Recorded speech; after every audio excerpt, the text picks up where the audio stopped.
Good day, everyone. Out there, it's another beautiful weekend. Again, with us at Upper Reporters and Talks, the program where we discuss and give our unbiased and unreserved opinion on the issues affecting the social, political, and economic welfare of Nigerians across Nigeria, connecting Nigerians home and abroad. Today is the 25th day of October 2024. We're in the studio live for our 69th episode of the program. Yes, we have come in live on the program, and as it is, we have interesting topics. We have special topics for today going forward. First, like I always do, I'd like to introduce myself. My name is Obizo J, as you know me, and I'm going to be your moderator and host. Open Reporter is not with us now, but he'll be coming late to the studio due to time changes from other ends, but he will be with us in a few. Basically, we know the rules, yes. We have panelists that come in, we discuss topics, we discuss the happenings, we discuss the issues affecting our people, affecting our commonwealth. Yes, that is how it goes. And timing for moderating or timing for submissions, simple. They vary as the topic persists. Okay, moving on. Today, 25th of October 2024. Sorry, I apologize. And according to the news on ground, yes, first I'd like to give state the news we have scheduled by our reporters on ground. And they say they start like APC says they boycotted the meeting with Edo Govt over failure of providing necessary documents. We don't understand, but right now I know there's a bit of here and there being said on the transition process from Edo State. But it doesn't stop anything. There's a party right now, there's a governor right now, and he's making plans to transition or to pass the mantle or the baton to the winner, APC candidates. Well, that will be sorted out. Then one of the most important ones from the national dailies, the president has reshuffled his cabinet, his ministerial cabinet. And it is seen that a lot of new faces have come on.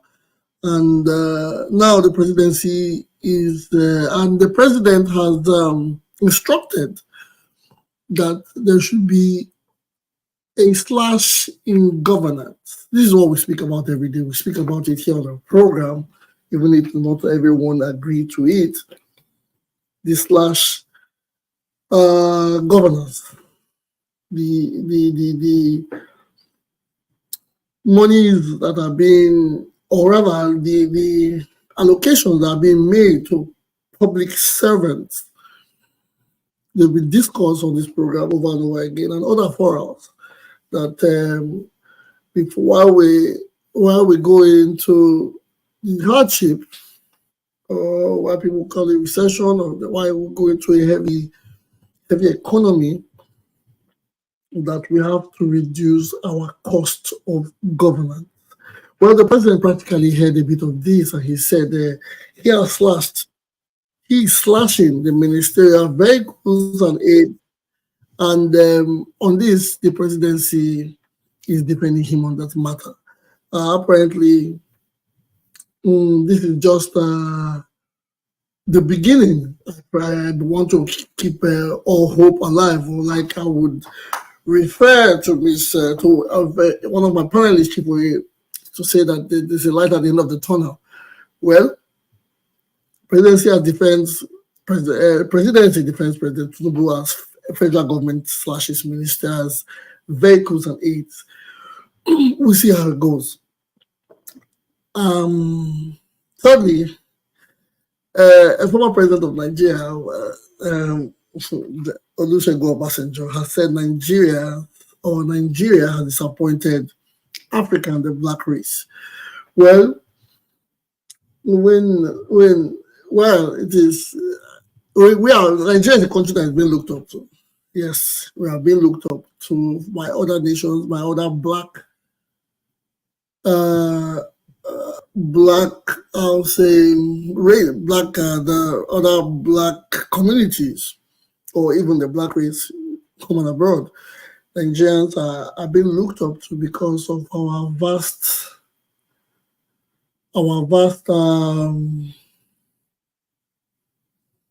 sense of growth, sense of strength, unity, etc., etc.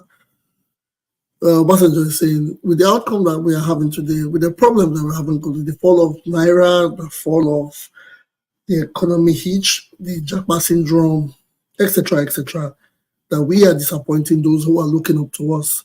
Well, that is a topic. I say yes, to an extent. I would say the aspect where they say we might have disappointed is the part of politics, most especially. Yes, we're a democratic nation. Yes, according to a friend of mine, of one of my panelists, Mr. Concord, he would say the PDP is the biggest party. That's his party, is or used to be or still remains the biggest party in Africa. So in politics, I think Obasanjo would do all he can to specify that the only area where Nigerians have disappointed Africa or the black race is when it comes to politics. In other areas, I think we are not doing bad. In education, in education, in medicine, in entertainment, in growth, in adaptation, etc., etc. Technology, yes, we might not have gotten there, but let's say a bit of stunted growth. But we have done all well in other areas. The only areas where we fall short is politics. So that should be underlined. That is my own say. And lastly, on the list, they said the federal government plans to de-dollarize Nigeria economy. This is Wale Edun speaking on behalf of federal government. Well, my people, I thank you for coming, for starting the show with me. Yes, at the moment, I'm the only person in the studio. I hope to have my panelists out today, because if they don't come, that means the mic is going to be on me. I cannot be mute.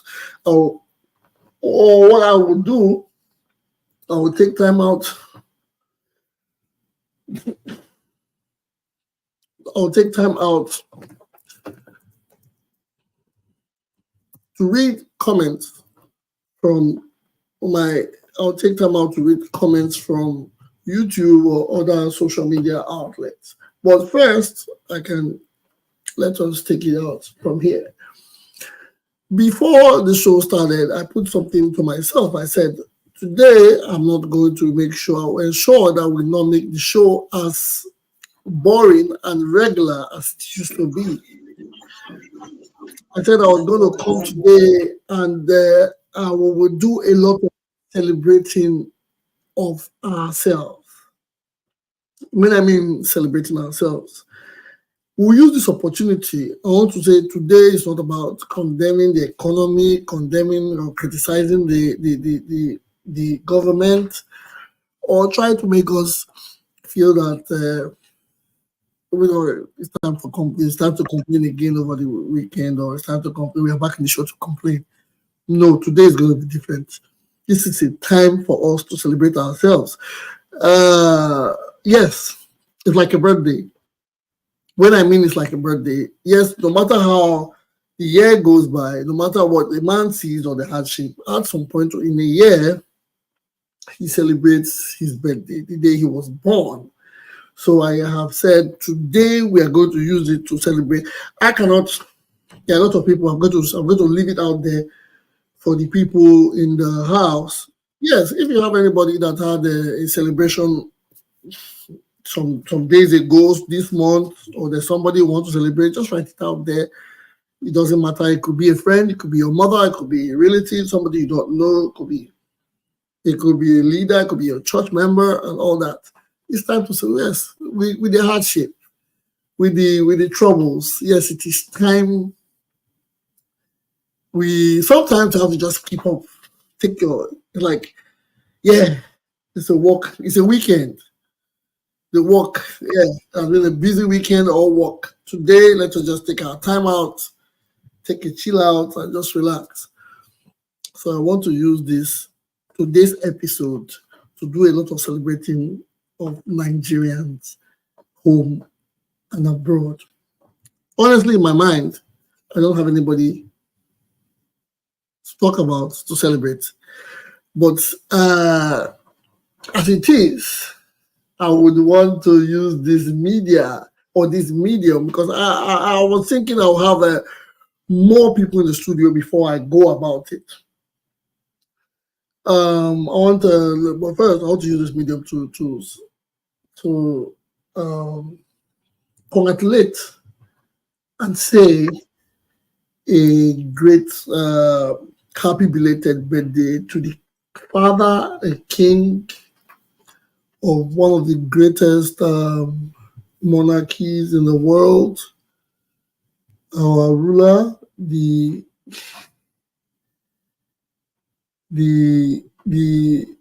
number one citizen of the black race, by the Oba of Benin, Oba Wale II, on his 71st birthday and his 8th coronation anniversary.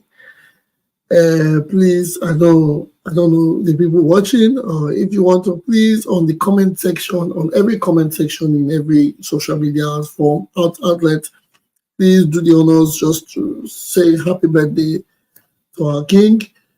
Yes, he turned 71. We wish him more health. We wish him more wisdom, and a more graceful and peaceful leadership for him. About Tokwe, he said. There's a comments, please. I like guys. If you don't make your comments, it doesn't matter if you're Edo or not. Today is to celebrate Nigerians home and abroad. Yeah, but still, before we go further into celebrating, I have Mr. Joe in the studio with me. Yes, I can have not been doing the talking alone for the now because I have somebody. And I'd like to ask him first, Mr. Joe, is there anybody you like to celebrate? Is there anybody you want to give a shout out to? Let's do that first before we go into other matters. Welcome to the show.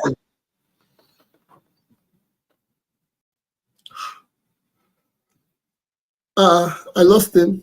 Mr. Joe, I lost you there. Okay, it is. Okay, I will.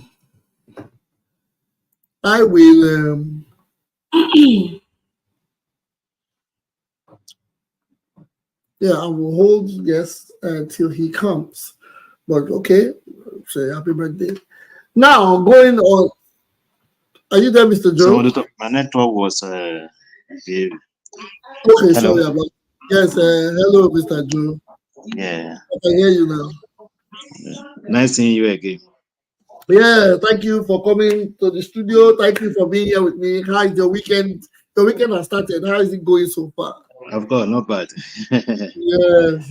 You see, yes. Today, yeah, mine is okay. Mine has been okay. I just trying to we're trying to put things in place as you know how it is. Yeah, Yes, we glory to God. yes, that's the best thing. First, like I said today, we're trying to make sure we don't criticize too much like we do all the time on the program. We know we have problems in our country. We know there are Mm, problems everywhere with us and them. But I said, let's use today. Let's try to celebrate ourselves today. that's good. Yes. That's good one. Yes, once in a while we have to celebrate ourselves. We have to encourage ourselves. We have to give ourselves hope. We have to Yeah. let ourselves know we exist. We should be grateful. We should be thankful for health, life, and Mm, we have opportunity to come as a family, even if we are not from the same parents. But yeah. we have a family, yes, that we can Mm, come to and take our time out to discuss. all So right. I said, first, Mr. Joe, if you have anybody that you like to celebrate, including yourself, Mm. please use the floor to celebrate the person. Let us go from there. Okay, first of all, I celebrate Oba of Benin for adding 1 year to his year. We pray God give him a long life and much wisdom to give Edo people the best. Yes. We pray for him. He time in position. Edo will dwell in peace. Yeah. Edo will experience peace, and Edo he will give that love, unspeakable love to his people. That's my prayer for the Oba of Benin. Yes. Thank you very much. Anybody Then else? secondly, I pray for Edo generally as we are moving to one government to another government. We want peace in Edo State. We don't want anarchy. We don't want a bad news. We want at least let the love lead, and let's continue where Obaseki start from. Yes. Thank you very much. You shall start from. Okay. No, go ahead. Go ahead. Just finish. I'm not interrupting. Okay, that's my prayer for Edo people, and I pray for the new government, new governor elect. For the period he's going to stay in as a governor in Edo State, God should give him a wisdom because Edo is a when you call Edo, you see the name, it's like a big heart of the nation. Edo control most part of the cultural part of Nigeria. So Heartbeat. habit, thank you, my sister. The habit of the nation. So that means it's a big heart. It's like the heart of Nigeria. So I pray God should give him that wisdom. He should know what is coming for because Edo is not a joke. If you are not there, you think it's easy. Edo, we are multicultural people. So I just pray God will give him that wisdom to manage us. That's what my prayer for him. Thank you very much, Mr. Joe. Well, we have two more panelists in the house. Welcome, Chief Oye. Welcome, Mr. Koko. Thank you. Thank First of all, you guys probably missed my introduction. Well, I said today we are not going to go further. We are not going to go bashing on any government or trying to criticize anybody. It's okay. Today we are using today to celebrate. We're using today to mention people, celebrate somebody. The person doesn't have to be related to you. It doesn't have to be could be your somebody. Let us use this. Let us use today as a day to celebrate Nigeria. It could be anyone. I have mentioned a happy belated birthday to the Oba of Benin on his 8th anniversary and his 71st birthday. Long may he live. I've given that props to you. Oba the Tokwe.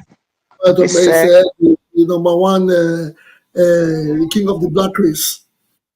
I've done that, yes, and Mr. Joe did that as well. So what I'm saying is, if there's anybody you like to celebrate, before we go dabble into a few topics, what is there somebody you like to celebrate? It doesn't matter who the person is. Yeah, there's anybody you like to celebrate. Shout out to the person before we go further. Do you have any, Chief Oye? Yes, I do. Before good evening, everybody. Good evening. It's good to be back.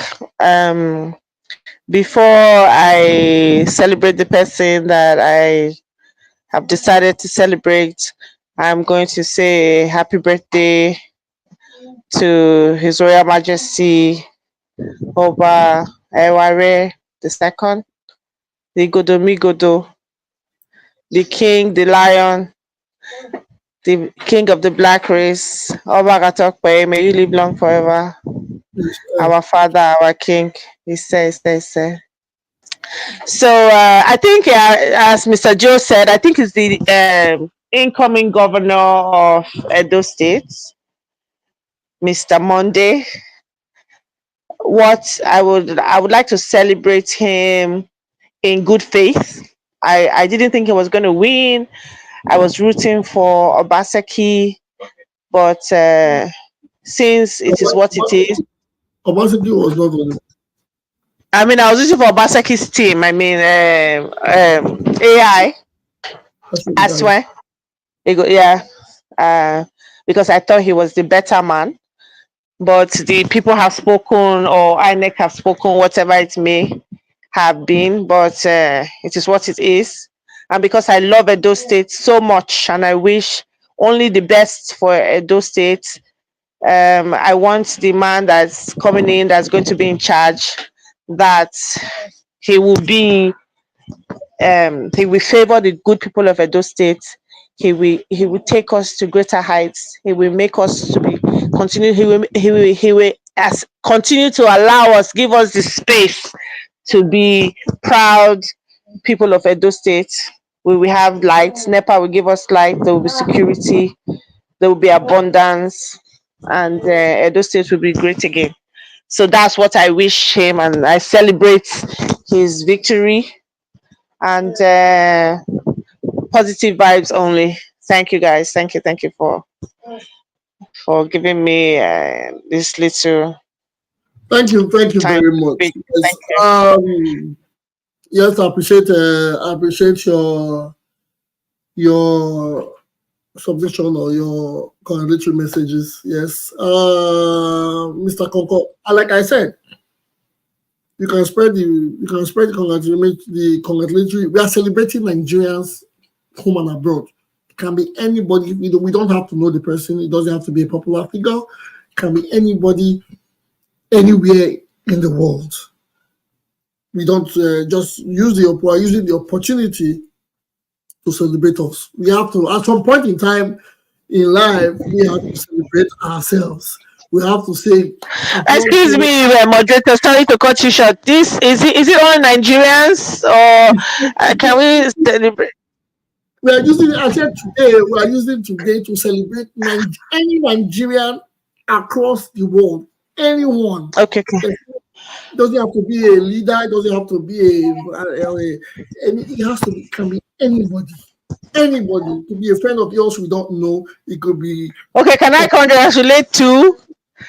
Go ahead, because go ahead. I want to congratulate the moderator himself, Obizoje, for his consistency, and for his support, for his courage, for his interest, for his love of the country as a true Edo man, for wanting change, for having hope, although he has not seen the light at the end of the tunnel.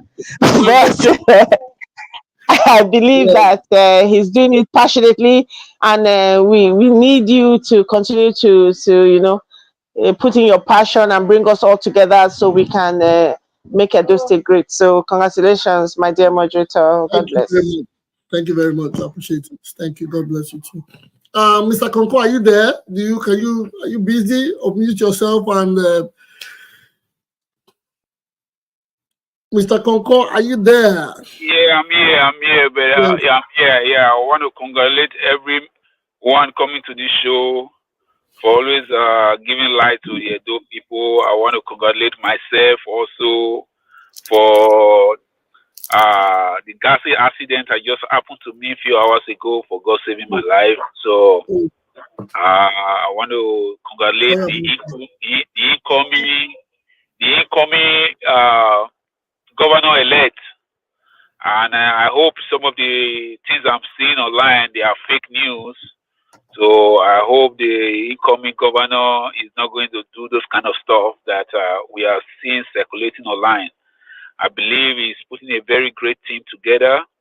And I hope and pray that the Lord give them the wisdom and the spirit to move Edo forward. And also, for those people that also know the other party, you can also tell them to just relax. Let's give this guy a chance, let him do his thing. And I want to congratulate the upper reporter himself, and the moderator. Thank you very much. Obizo. I greet you now especially. Thank you very much. Thank you very, very much. I appreciate you, Mr. Concord. And sorry about the accident. I hope nobody was hurt. Yes, from the way you sound, it's obvious nobody got hurt. Yes. God will give you the strength, and everything will continue to work out. Thank you guys for appreciating or celebrating us. Yes, I want to go back again, celebrate upper reporters for the high mindset and for picking his younger brother to be a part of the show, picking me to be a moderator. But in all, yes, we let's celebrate ourselves. That is key. If we do so often, we will see the brighter part of us, see the better part of us. We cannot continue to be biased based on politics, religion, etc., etc. No, we always have to celebrate ourselves in every way. If a man does good, if a man creates a positive addition to anything in life, he should be celebrated. We understand, or genuinely positive, he should be celebrated. Yes. Enough of the divide and conquer, enough of the sectional division where we have to be divisive on all measures. No, we are a family. We are Nigerians. We are Africans. We are Black people. We are human beings. We live on earth. Sometimes we have to keep everything aside and stick to being humans. Then we give ourselves the kudos. It is not easy anywhere. It is not easy. We are comparing. There's a complaint about. I heard something today. Even in Canada right now is trying to reduce the influx of people into their country. If you watch the elections you have in the election debates in the US, you realize that there's hardship. There's hardship currently in the US. If you check the media space, today I saw a video of a Singaporean prime minister boarding a public vessel or a public plane with the citizens. These days, we think everything is getting to a halt. What I mean to a halt, the world is not going to end. I'm not an advocate for the world is about to end. But the excesses of life at some point there will be no room there will be no monies to do all the magic that they say it is that they talk about. So keep all aside. Yes, we need money. Let us just celebrate ourselves. Let us celebrate the health, the air we breathe, the families we have or don't have, the friends we have or don't have, the real genuine people around us. Waking up that day, seeing the best part of life. Yes, when you wake up, you hear the news. Okay, the news. We try our best to make a change. Let us start the change from ourselves. So let's start. If we can start celebrating ourselves and appreciating ourselves, I think it will go a long way. Yeah. So again, celebration. Thank you, Apa Reporters, my brother, for this show. I give a resounding kudos to everybody that has come, taking that had their time to come here to be on the studio. You guys celebrate you all. There are too many names to mention. To all the people watching or listening from every corner, you guys are the best. You guys are the greatest. I celebrate you guys, and I want to. If there are birthdays, let me start a new trend. If there's a birthday anywhere, I get on the YouTube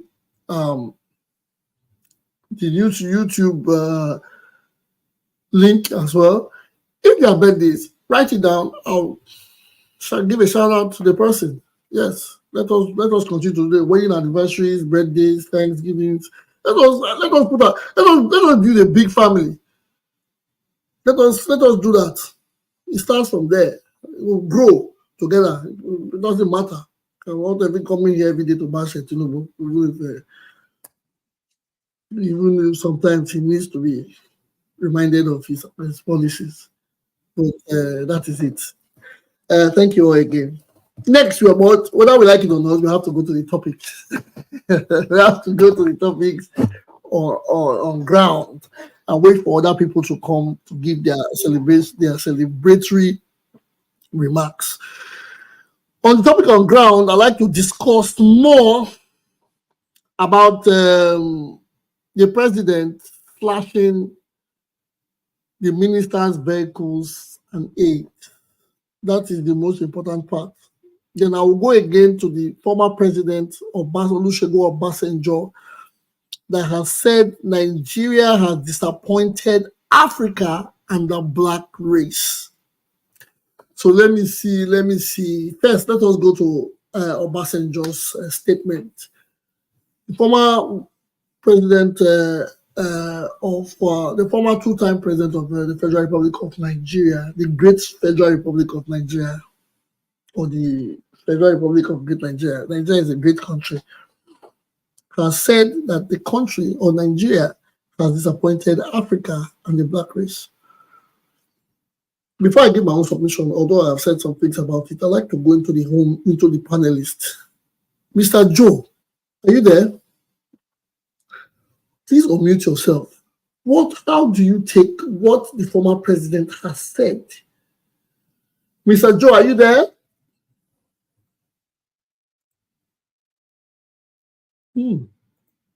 Okay. I don't think he's available to speak. Chief Oye, can you unmute yourself?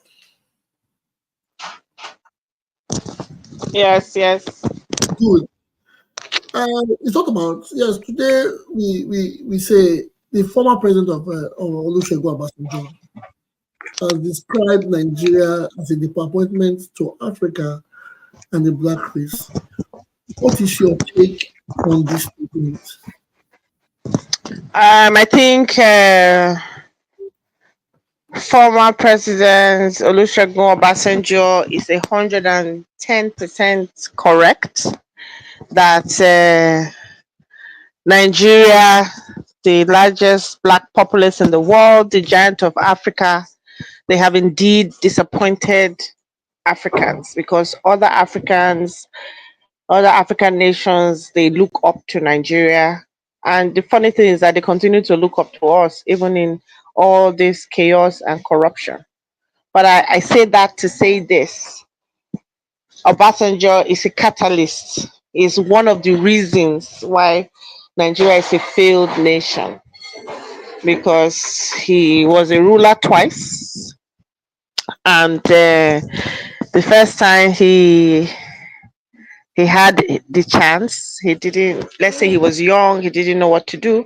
And the second time he had the tenure, 2 tenures, I think he was tribalistic, and he was acting more of a soldier and a dictator, and I don't think he did as much as he was supposed to do. I think they all just favor themselves. Nigeria today is cause of bad governance, and Obasanjo is twice to blame for that. So if you ask me, that's what I have to say. Thank you.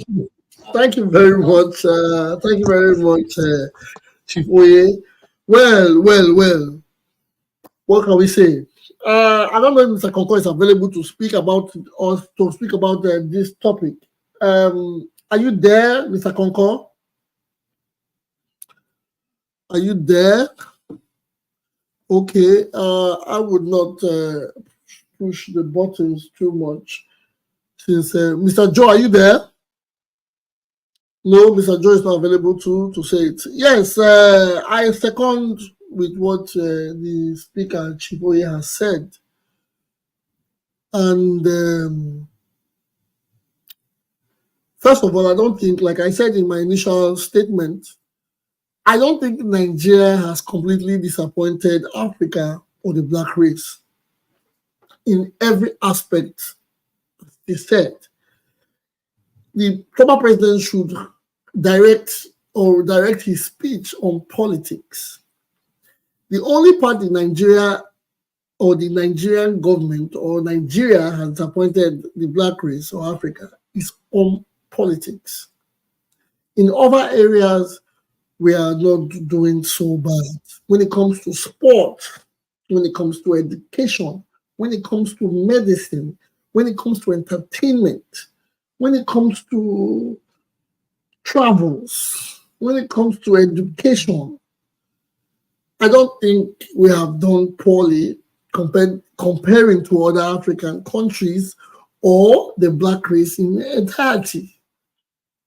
The only part they should know that we have faltered or we have failed should be on politics.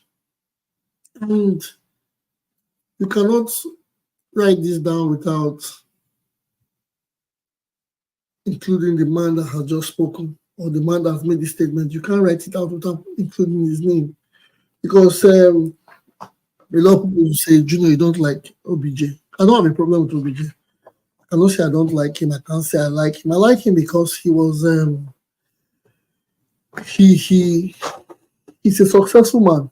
Yes, to be president of a country like Nigeria twice, that's double success. Although, in all honesty, he didn't deserve it. But secondly, he was the one who orchestrated the high governance or the high expenditure in government today. He is the founder and the CEO of expensive governance. All the shutting down of slashing vehicles and aids, he should have done.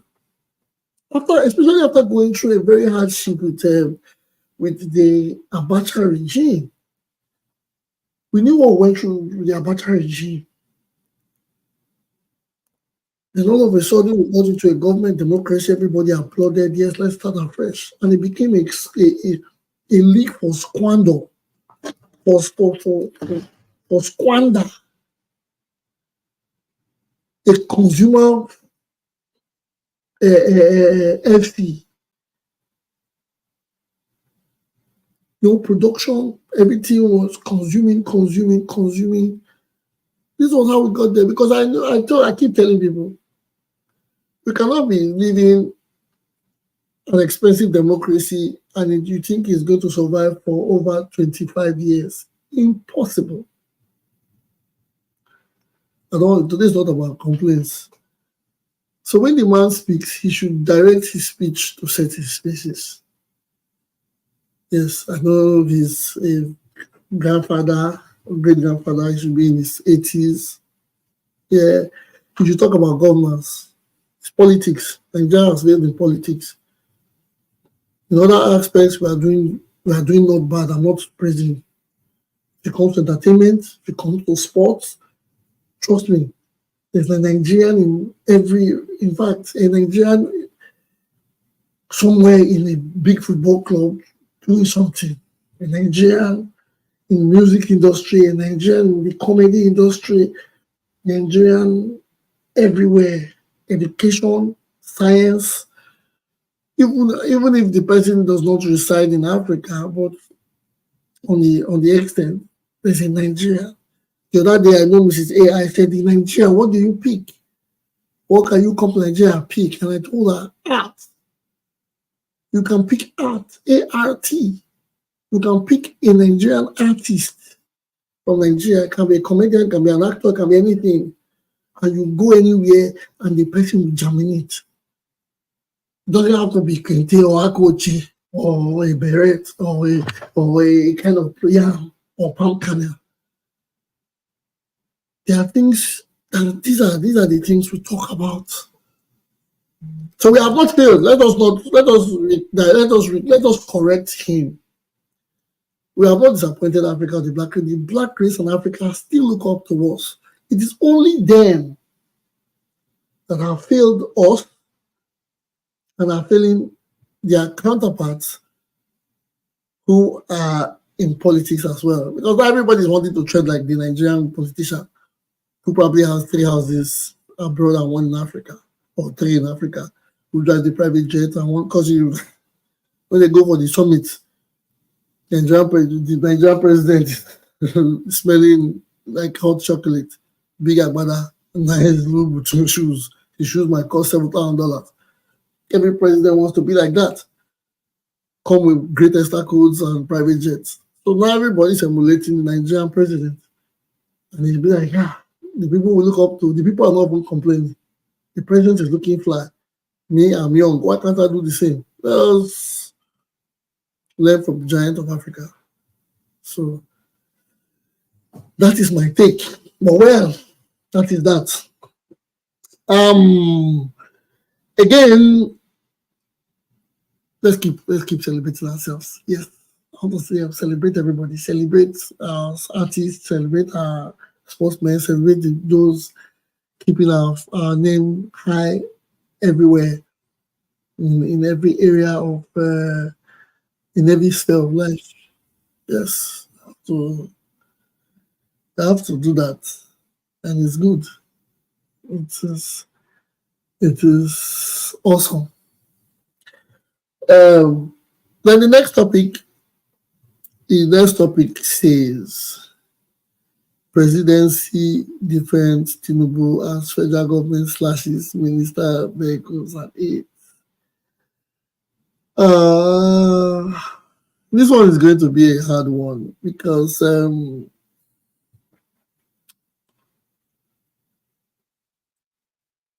we are still talking about the slashing of governance. Yes, slashing ministers' vehicles and aid. Well,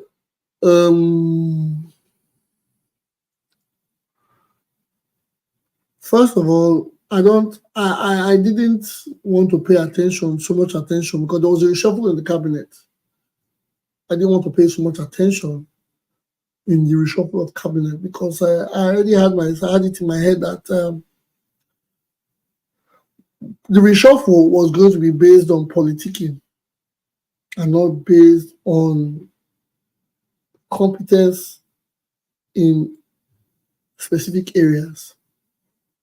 So I had my biased thoughts. I had my biased thoughts on the initials, saying, okay, before I go into that, we have to have somebody in the studio. Mr. Uyi in the studio. Mr. Uyi, welcome. Let me break it down to you again, all summary. First of all, when everybody comes into the studio, I tell them we are using today to celebrate in Nigeria. On Mr. Uyi, are you there? Can you hear me? Yes, I can. Good evening. Okay, good evening. Welcome, my brother. Thank you. Yes, we are using today to celebrate. Want to give everybody the opportunity to celebrate somebody anywhere, any Nigerian, anywhere abroad, home or away. It doesn't have to be your relative. It doesn't have to be somebody you know. shout out, celebrate somebody, celebrate a Nigerian across the world. And it can be 10 of them, it can be 100 of them. I want to give you the opportunity to celebrate a Nigerian. The floor is yours.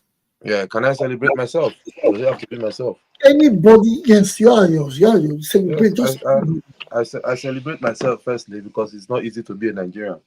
Yes. So because as a Nigerian, you will definitely be going through a whole lot, so mentally. So I celebrate myself and I celebrate every Nigerian that is trying to accommodate all the mental stress caused by both ourselves and our leaders. So I celebrate every Nigerian out there. I celebrate myself most especially. And I think that's all. Okay, thank you very much. Yes, appreciate that is appreciated. Yes, we will celebrate you too. I will celebrate every Nigerian across the world.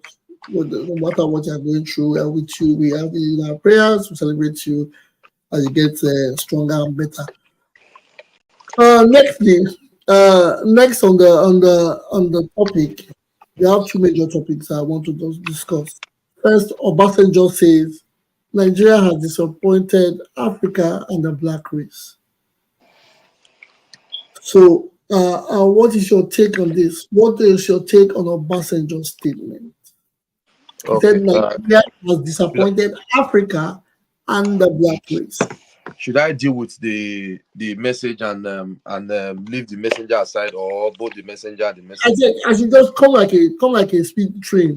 Anything you want to do, the messenger, the message, and even the listeners, just one. Obasanjo said Nigeria have disappointed. Obasanjo is supposed to say we. He's supposed to say we. Those that have led Nigeria from inception have disappointed Africa and the whole of the world, not Nigeria. Nigeria has nothing to do with what the leader have cost her. You understand me? Yes.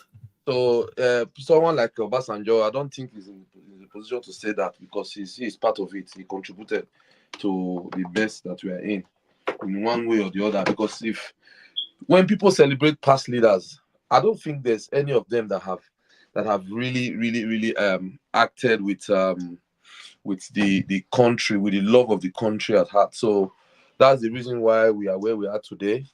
Because if a leader, if there's one leader that have actually said, no, damn it, I want to reset this country and put the country on a path of progress, that leader will not be popular.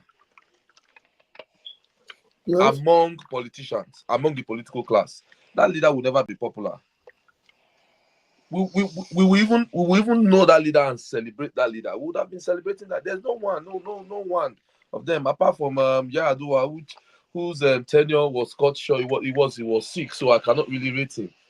There's no one of them. So they are the cause of the reason why Nigeria is where Nigeria is today is pure lack of good leadership. It's solely on that, not any other thing. Not any other thing. It's lack of leadership. If we have good leaders, we will not be. Of course, we have disappointed the world. We've disappointed the black race because we are the most popular black nation in the world. So we've actually disappointed the black race, not just Africa or whatever. And the Africa we are even talking about, is there any African country that is different? They all think the same and they all do things the same way. It's just that among the blind, you see those that have one eye. Among the visually impaired, you see those that can view shadows. You see those that are just 100% blind. You see those that can still,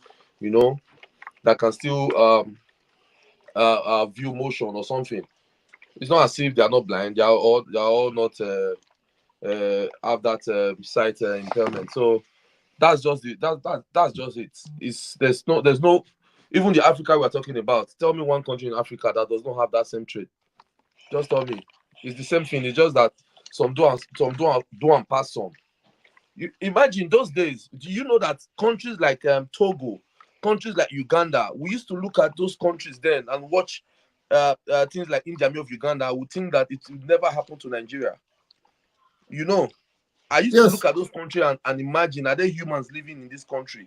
They said they have one leader for 30-something years. They said they are this, their leader is this. They cannot even choose their leaders. They don't have freedom of speech.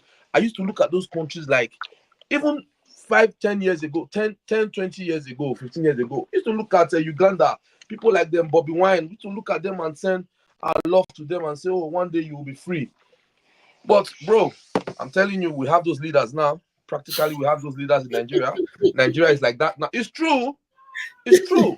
Time is coming where you will see our leader on wheelchair, and we will still have a president on wheelchair. We will have a president that is bedridden. We will have. Time is coming. We have had it before. President will work from home, and they managed it. It's going to happen. Don't we have it now? Today we have president here. Today, tomorrow is well, President Roosevelt was on a wheelchair, so there's nothing wrong in having a president that's on a wheelchair. No, let me tell you, at Not on this time, age. this day, Roosevelt wasn't aged. He was just I don't want to. Can I use the word handicapped? Yeah, he was just physically. He was handicapped, not aged. Disabled. He was disabled. Yeah, disabled. My word, my sorry. Yeah, you understand what I'm trying to say? So it's happening now. We have it now. I can't lie to you. When I was in secondary school, I used to look at those countries that, okay, tell me, is there anyone on this panel that would tell us that those days you used to look at Ethiopians and feel sorry for them and say, oh, Ethiopians, they are starving, there's no food, children, out of school children and everything. We used to, when person is hungry, that time we'll say it be like Ethiopia, as it be. Yeah, USA for Africa. Yeah. Yeah, that is what is happening to Nigeria. We are those countries now. Even some of those countries, they repatriate our people, they deport our people, they don't even want us. Yeah. That is the reality. Nigeria have failed the black race, not even Africa or whatever. We have failed the black race. We used to call, okay, just imagine those days we used to say, if money not get value, what would they call them? Now cities will they call them now? Now cities, if something not get value, would they call them Ghana cities those days now? Yeah. What do they call them? I remember when I go want to make fun. Yes, I remember those days when I go to Cotonou, sorry, I used to go to Cotonou, Lomé. They change their market, they change their money, like just the way we buy bread in the, that's where they have stores, they have they call Owa, what we popularly call shade in markets where they change money. You see money in sacks. Kiosk. Yeah, they have kiosk. No, in their market, just the way people sell meat in the market and have shops in the market. That's how they are Burundi change. That's how they operated then. Those days with sacks of money. What less money? Yes, Cotonou now. Cotonou, what less money? What less money those days? But Baba, our money don't they pursue them now. If don't be DSS where they go we will go to disturb them. Now Gary bag now they for take the carry our money for market now. Yeah, I'm coming, I'm ironing. So now the thing where they happen, no, now waiting they happen to us. So that's where we are as a nation. But some people don't, the thing is that we still do not, we still have not woken up to that reality. But it is there staring at us. That's just the truth.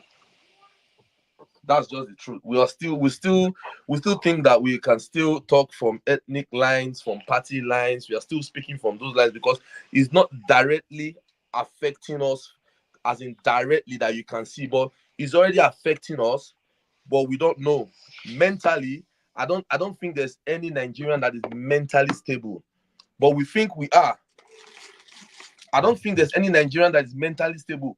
Because you cannot tell me that you are mentally stable when you know that you cannot just walk into the passport office and renew your passport affordably. That you cannot just your driver's license expired, you just walk in there and renew it affordably. Where even in America, those with low income jobs, they can process their driver's license. In the United Kingdom, they've not increased the price of driver's license for anything that has to do with British people. They don't increase it. How much they renew passport here? British passport, how much? Less than 50 card, thereabouts, you don't get your passport. Then I'm waiting they make them say accessible to every citizen. But for Nigeria, you need to get connection for you to get your identity as a Nigerian. You need to get money, you need to get connection for you to get. They bring NIM, they start to use NIM to fleece Nigerians. NIM, when you be say man, supposed to be your identity for you to identify as a Nigerian, as a blood, not be saying Nigerian by blood, or not be Nigerian by naturalization. No. They will still fleece you. You need to get connection, you need to get money before you feel identified as a Nigerian. That's not the state of our country. So Obasanjo is just the man's words, and if you want to use those words again, make it say we the leaders, because not them. You want to tell me now me spoil Nigeria? I just spoil Nigeria now. I don't chop Nigerian money before. Have anyone around me that I'm directly benefiting for and from Nigeria? I'll say I'm working for Nigeria. No, now. So Obasanjo should stop saying Nigeria have. You should say we, because till tomorrow they see they collect pension. Even as the money bad reach, you see they collect pension. They see they change the cars and everything. So you should say we, not Nigeria have. They failed Nigeria. They failed Nigerians. They have failed the black race. Is a total bro. I bet people they even deny say they be Nigerians when they're outside Nigeria now. Even Dubai itself would even they bounce Nigerians. Dubai not go give you visa. Even Dubai itself not go give you. You know how many Nigerians don't pay for holiday? They not get visa to Dubai. Their holiday, their money, they don't pass the day where they feel get refund for their holiday. Waste money. Come on. Waiting. Thank you, Mr. Wee. Thank you, Mr. Wee. Mr. Wee, okay, like I said, today is not for lamenting, it's not for complaining, it's not for argumentation or criticism, but it's good. You asked me to come in like a speed train. Yes, so I want everybody, if you're unbiased, yes, like a train, you did it well. You did it well. I like that. Coming with guns blazing. Yeah. Like a train. Because is there any way you can talk about Nigeria and really celebrate? No. Honestly. No, there's no. And the question you're asking is a triggering one, you know? Yes. Do you know how that's why I said, bro, do you know how difficult it is to even be a Nigerian? It's a very difficult task, man.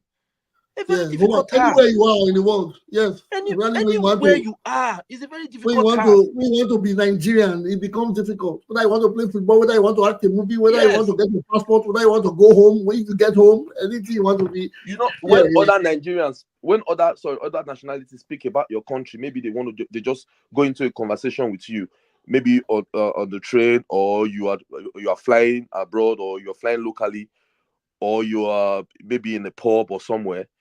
You know, when they start speaking positively about your country, you know they're patronizing you. You definitely know they're patronizing you. It's a truth that even both sides of the conversation understand. You just ride with it.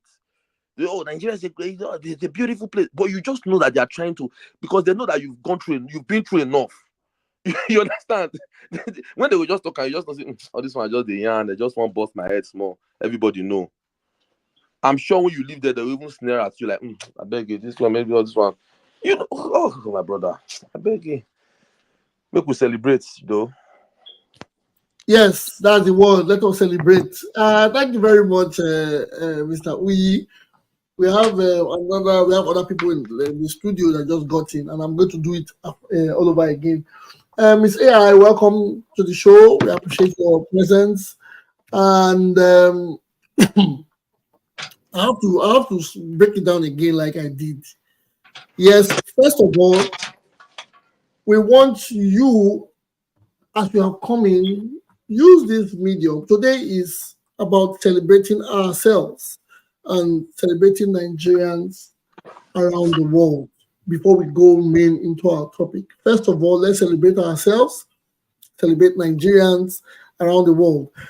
We are celebrating any Nigerian. It could be your daughter, it could be your son, it could be your teacher, it could be your grandparents, it could be your colleagues from work, it could be the head of your clan, it could be your governor or anybody you think. We want to use this opportunity to celebrate Nigerians. Mention any name and just break it down. Use that first, celebrate somebody before we go into the topic. So, Madam AI, are you there? Yeah, I'm here. Good. So how good are day. you? Yes, we are good. Nice having you in the show. So, please, the floor is yours. Welcome, madam. Hey, Celebrate somebody before I go with the topic. Okay. Am I going to say something about the person or just mention the person and say I celebrate him? You can say anything about the person, just make it brief. But it can be, you can say anything about the people, people. Okay, I have just two people I want to celebrate. Okay, good. Number one is my father. Oh, good. He said two things to me in life that kept me moving. And I will say one of them. He said, my daughter, mind what you accept when you think you are desperate. Again, he said, mind what you accept when you think you are so much in need. And he said, desperate and need is in me, not in anything. I have to make that decision. I have to decide when I have to be desperate, and I have to decide when I need something so badly. That's my father's sayings that kept me moving. The second aspect of people, or the second group of humans I want to celebrate that are Nigerians. Funnily, you people will be surprised. I want to celebrate the law enforcement agencies in Nigeria. When I mean the law enforcement agencies, I mean going from the military to the police to the security guard in the store to the whatever they call them. I want to celebrate them for two reasons. One, they are not being given enough training that they should. They are not being empowered as they should. They stand up. Unfortunately, like me, I can never do that. To put their life in forefront for us in a very chaotic environment that rules and regulations and policies and laws and the judiciary and everything seem not to work. I celebrate them for even daring to be part of that kind of commission. I celebrate them. To even daring to make Nigeria have a law enforcement agencies, because sometimes when you look at what is happening in Nigeria, you don't think that such a country should have a law enforcement agency. But they stand and are working and are doing their best and they are losing their lives and are staying there. And more people even want to join. I celebrate them. The second reason why I want to celebrate them is what happened in 2023. Looking around other countries in the world, more especially the countries in West Africa and the world closer to West Africa, what happened in 2023 and beyond and before 2023, I want to respect them and celebrate them. They were called upon by some ridiculous Nigerians to overthrow, to turn our country to a lawless nation.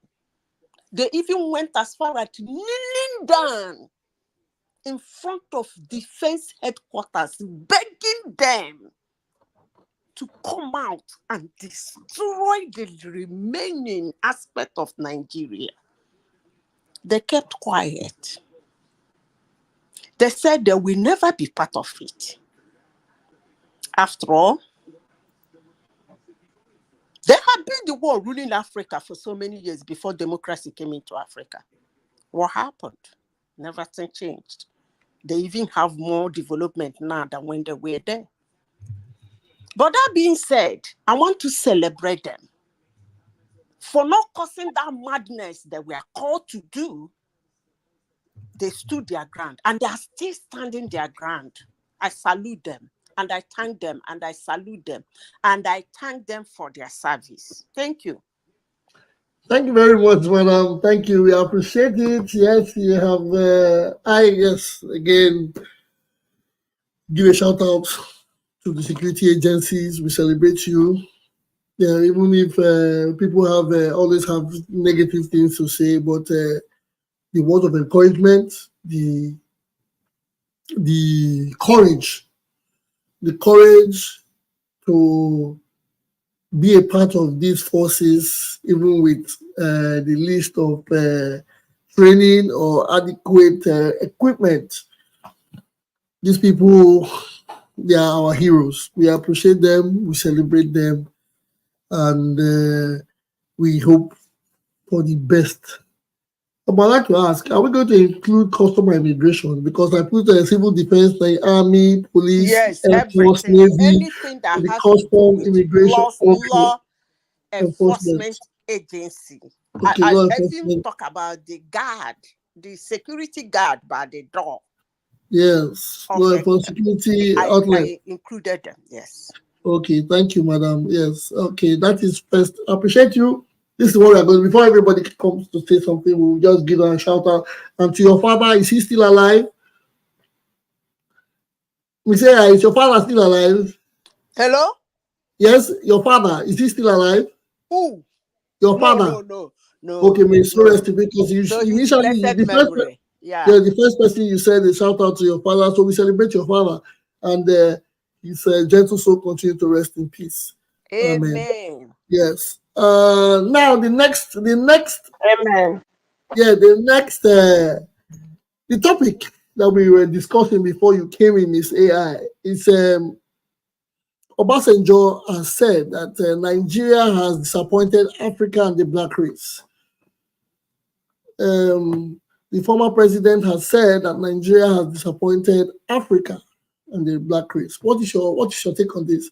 No hold bars. Let it go like a train. I don't know how much I have to time I have to talk about Obasanjo. Let's say a bit. Yeah, we can proceed. The floor is yours.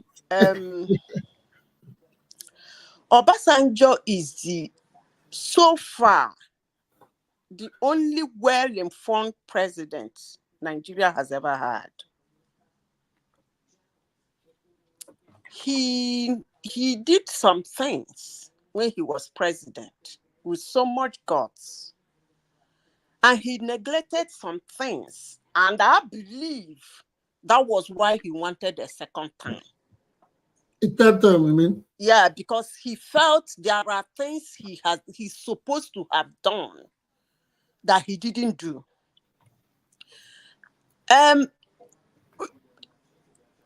me use the word we. When I mean we, I mean people who don't really like him. Let me use the word we.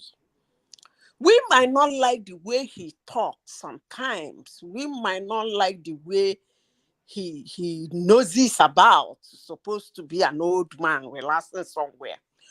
We might not like the things he believes in and the things he wants to and the things he wants to enforce and the things he wants to hand over to us most times. But one thing I have to tell anybody who cares to hear is that Obasanjo is a nationalist. And it is only very few Nigerians that are. Let me repeat myself again for those who will jump at me and start abusing me. Nobody will, madam. Every thing I just said, he talks sometimes the way you don't like. He says things you don't like. He wants to impose things on you don't like. I agree on that. But the thing you cannot take away from Obasanjo, Olusegun Obasanjo, is that he's a nationalist. One day, if we have time, we will talk about who is a nationalist. But he's among the very few, because I don't know if Nigerians have up to 5% of their citizens who are nationalists. He's among the very few. So I respect him for that. But look, let me tell you, most times I for one, I don't even like the way he talks sometimes. So I keep it like that. What he's saying that Nigerian failed Africa, he is not the only first person to say it. Looking at what we have, most people have said it, including me, looking at what we have. America is doing American visa lottery. I think Nigeria should be doing a Nigerian visa lottery for African countries. If we have found our feet and do the right thing, we would have all these ridiculous countries around us. All these ridiculous countries around us, Niger, Burkina Faso, Benin, Togo, you know what their name is. They're supposed to be using Naira. Yeah. We would have subdued them. They would have, where they might have their own currency, but they should have been using Naira. 80% of their transaction in their country should be in Naira if we have found our feet. But it is what it is. He's not right. He's not wrong at what he said, but he's wrong that he has been there and he's the one saying it. I rest my case. Thank you very much, Madam AI. Yes, well, you have given it to us as you have said it, and we respect your opinion. I have to write that down. Said, who is a nationalist? Nigerian, who's a nationalist? I think another day we'll have to discuss. I didn't know what you said. I said, I appreciate your submission, but I wrote something down. I said, in one of your statements, you said, who is a nationalist? So, yeah. However, in another topic, not today, it will be one of the discourse we'll be having, because I have not really taken time out to think about the nationalists we have in Nigeria, and if we have any or many, or if a lot of ideologies have changed. Politics can turn an ideologist or a nationalist to a politician, and he forgets about his nation and begins to think about the next election, or begins to think about the next acquisition. So, but I appreciate your comments. I appreciate, although I believe you were a bit gentle on the former president. Probably he said you like him, but it is proper that you let us know that he is not supposed to be in that position to say such, because he had the opportunities, not once, but twice, to make the change. So, and probably he wanted a third term, which would have given him the third opportunity. And maybe if he was given even, he will still be here saying this at this point. The man he received his pension, and I believe he sees it on a high from from the military and from the presidency. What is he complaining about? What does his pension not come early? If he had done like electricity or power, we would have been enjoying it today. His businesses are booming, but he knows no matter how much you are, or how much you have, or how much you have kept, a business cannot boom in an economy that has been destroyed by you and your cronies. Simple. Thank you very much. Thank you very much, Madam AI. Now we go to the next topic. It has to be politics. It has to be discussed, Nigeria, things affecting Nigeria.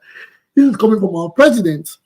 Our president has reduced ministers' vehicles and their aids. I'm going to go around the game. We're going to go around the game. Right? Everybody in the panel, everybody in the studio, rather. Sorry. What do you guys think of this? First of all,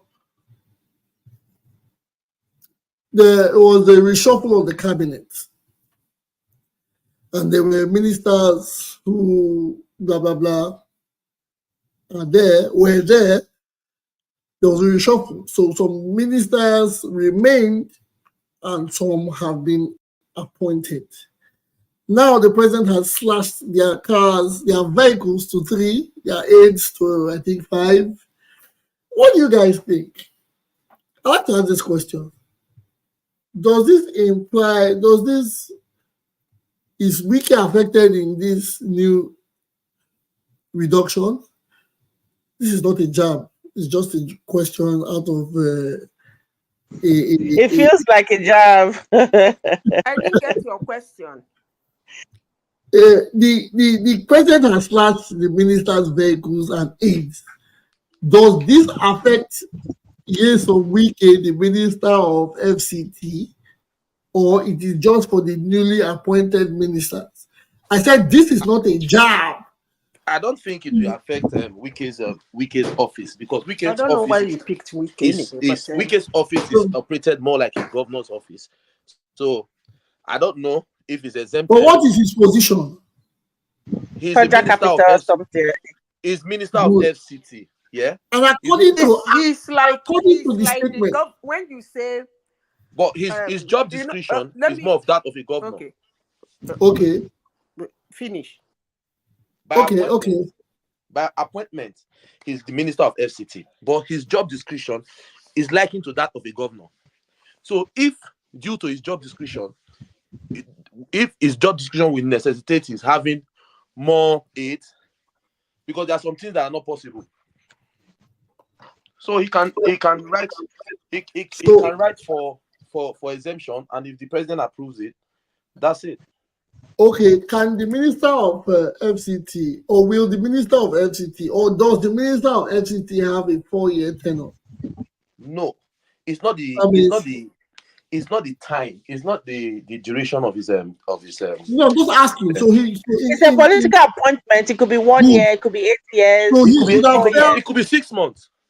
It could have fell into the reshuffle statistics. He didn't fall.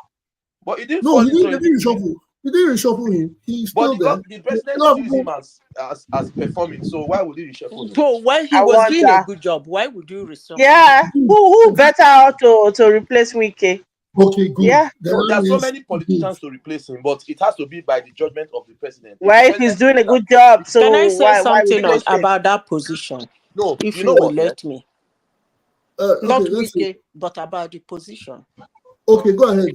Okay, before we go back to this. Sometimes when we come to a global platform like this, we have very young people among us who are extremely naive.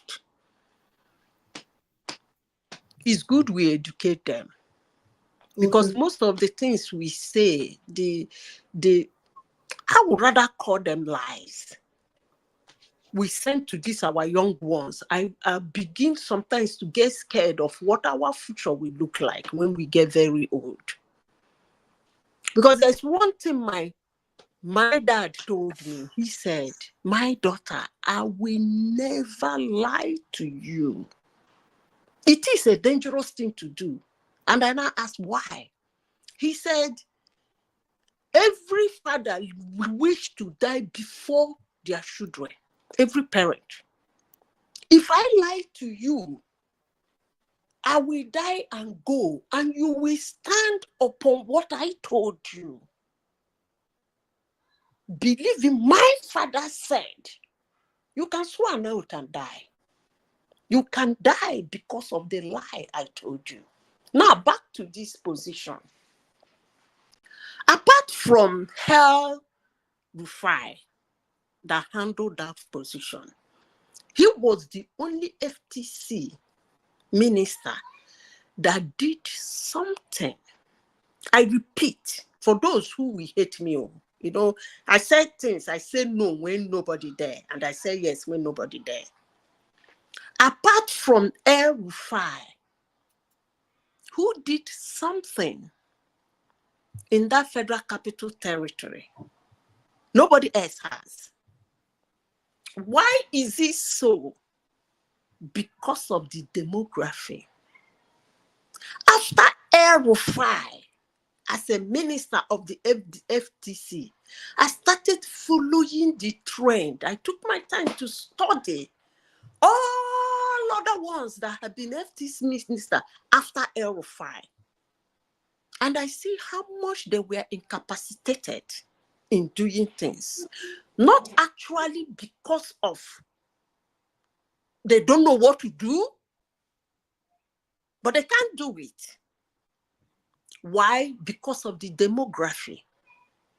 For you to be the FTC minister in a country called Nigeria, You have to be somebody like, kill me, I die, I don't care. Because you are dealing with your fellow ministers, you are dealing with governors, you are dealing with senators, you are dealing with commissioners of states, you are dealing with justices, and you are dealing with even the president himself. So you must be this kind of a person like, hey, okay, I'm going to do it. You kill me, I die, I die. So when people say there are other politicians who can replace Wike, I don't doubt you. But one thing I have to ask anybody who calls himself a Nigerian to go and lay your hands on the detailed design of Abuja and then look at how much it costs to design that capital territory. And then you look at it. Maybe when you go to Nigeria, if you are not in Nigeria, you take a trip around some part of Abuja, looking at the detailed design, how much it costs to design it, and then you ask yourself, have they really implemented this? And then the second question will be, why pay so much money to design what you cannot implement? Because if you look at the detailed design of Abuja, Abuja is one of the most beautiful cities in Africa on paper. If not the most beautiful in Africa on paper, the way it is designed. Not that the design cannot be built in effect, but in the green areas, some mansions are sitting on it. Either owned by a senator, governor, a president, So for you to pick somebody to be the minister for the Federal Capital Territory, it must be, if you want work to be done, it must be somebody who is ready to tell them, kill me or I die. Because at a point, El-Rufai was telling them, hey, you want to kill me? I've even lived too long ago. In my family, we stay 40 years and more than 40 years. So kill me, I die. So that's the kind of person you need there. Thank you. Thank you very much, Miss AI. I appreciate it. Sorry, host, please. Can I just add something, please? Okay, go ahead, Mr. Awi. Yes. You see, there is when you say people that really have that intention to work and say, I don't care who it affects, I want to work. It's I don't think it's difficult to get those kind of people in Nigeria. What is difficult to get is leaders that will back them. Because you cannot tell me that Wike is doing this without backing, or El-Rufai did it without Obasanjo's backing. If you don't have the backing of the president or the backing of that who sent you, there's nothing you can do.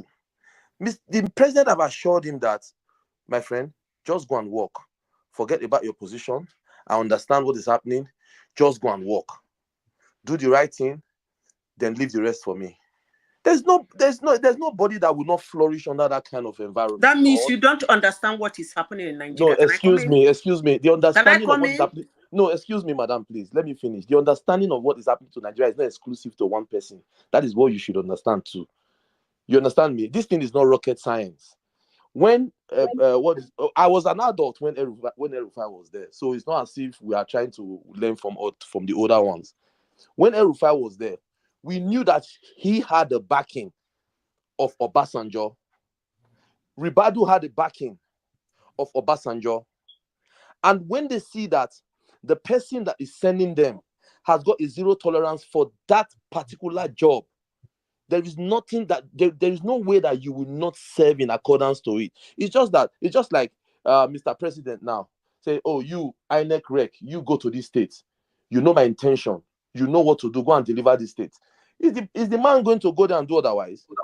He's not going to go there. We should stop. The problem with Nigeria is that, the problem we're having as Nigerians is that once in a while, we tend not to want to believe what we are seeing.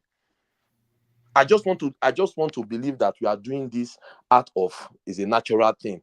We tend not to believe what we are saying. You know, when you are in love with a serial cheat, you know the way the person, when you are in love with someone that is a serial cheat, you know, you just don't want to believe that is what is happening. See, these people, they've taken us for a ride for so long.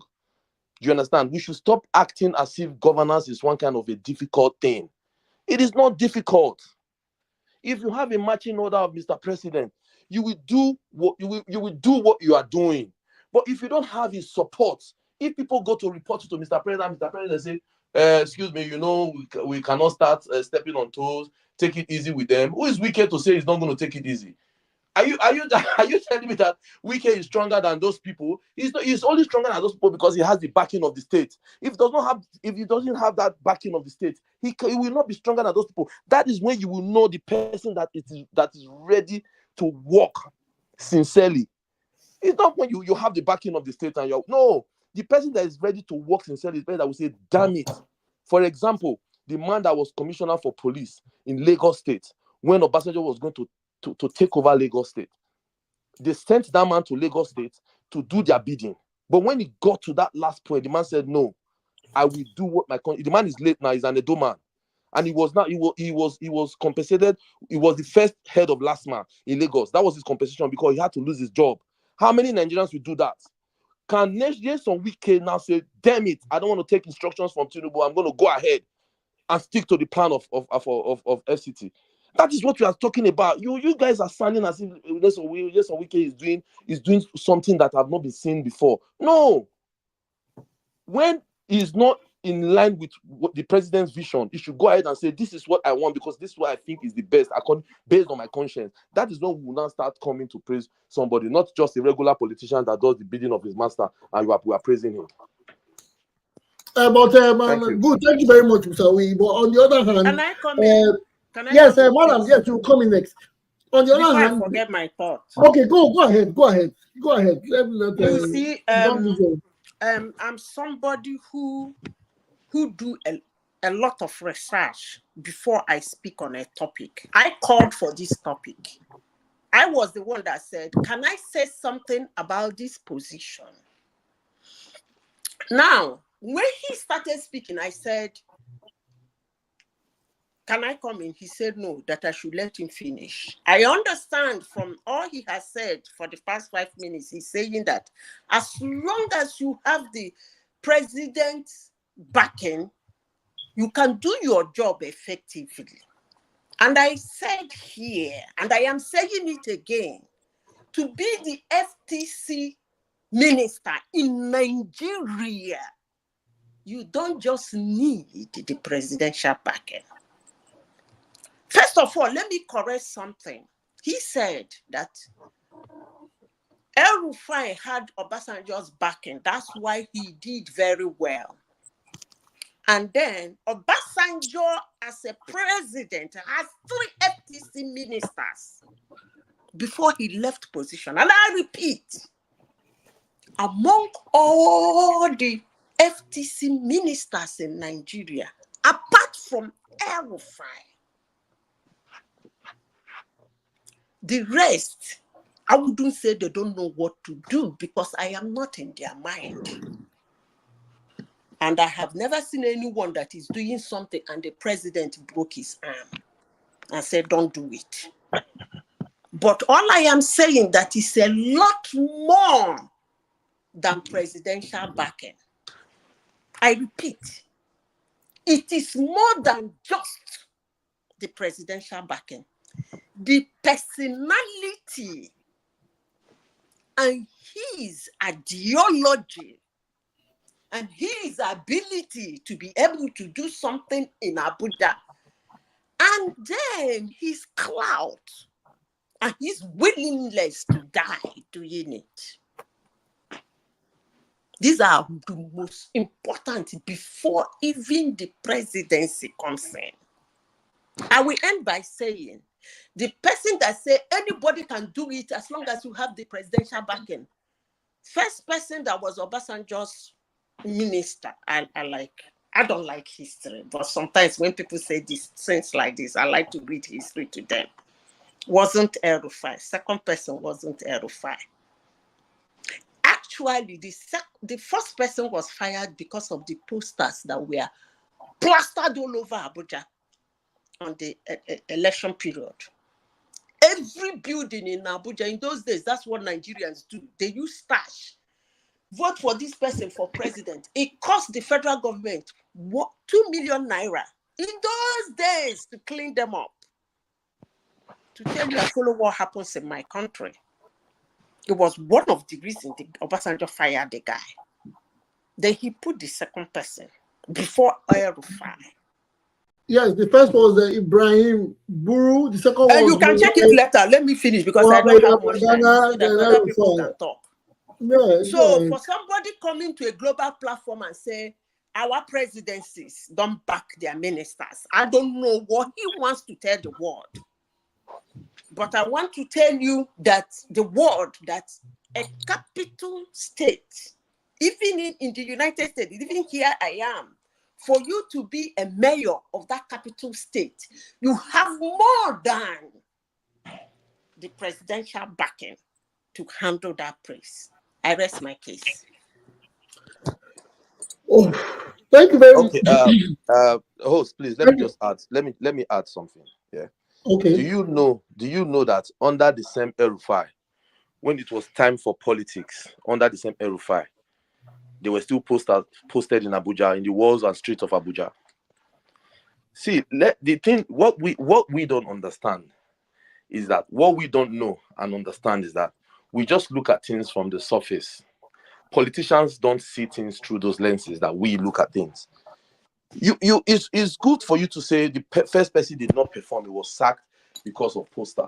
The second person did not perform. Yes, people have been sacked. Leaders take some spontaneous decisions like that, and they sack. I remember one time the head of whatever was sacked what's this guy's name? He was sacked because the governor was driving through New Benin, and the governor saw that he could not drive through New Benin. Spontaneous decision, just like that. It does not mean that that person will still be able to work without the backing of the governor.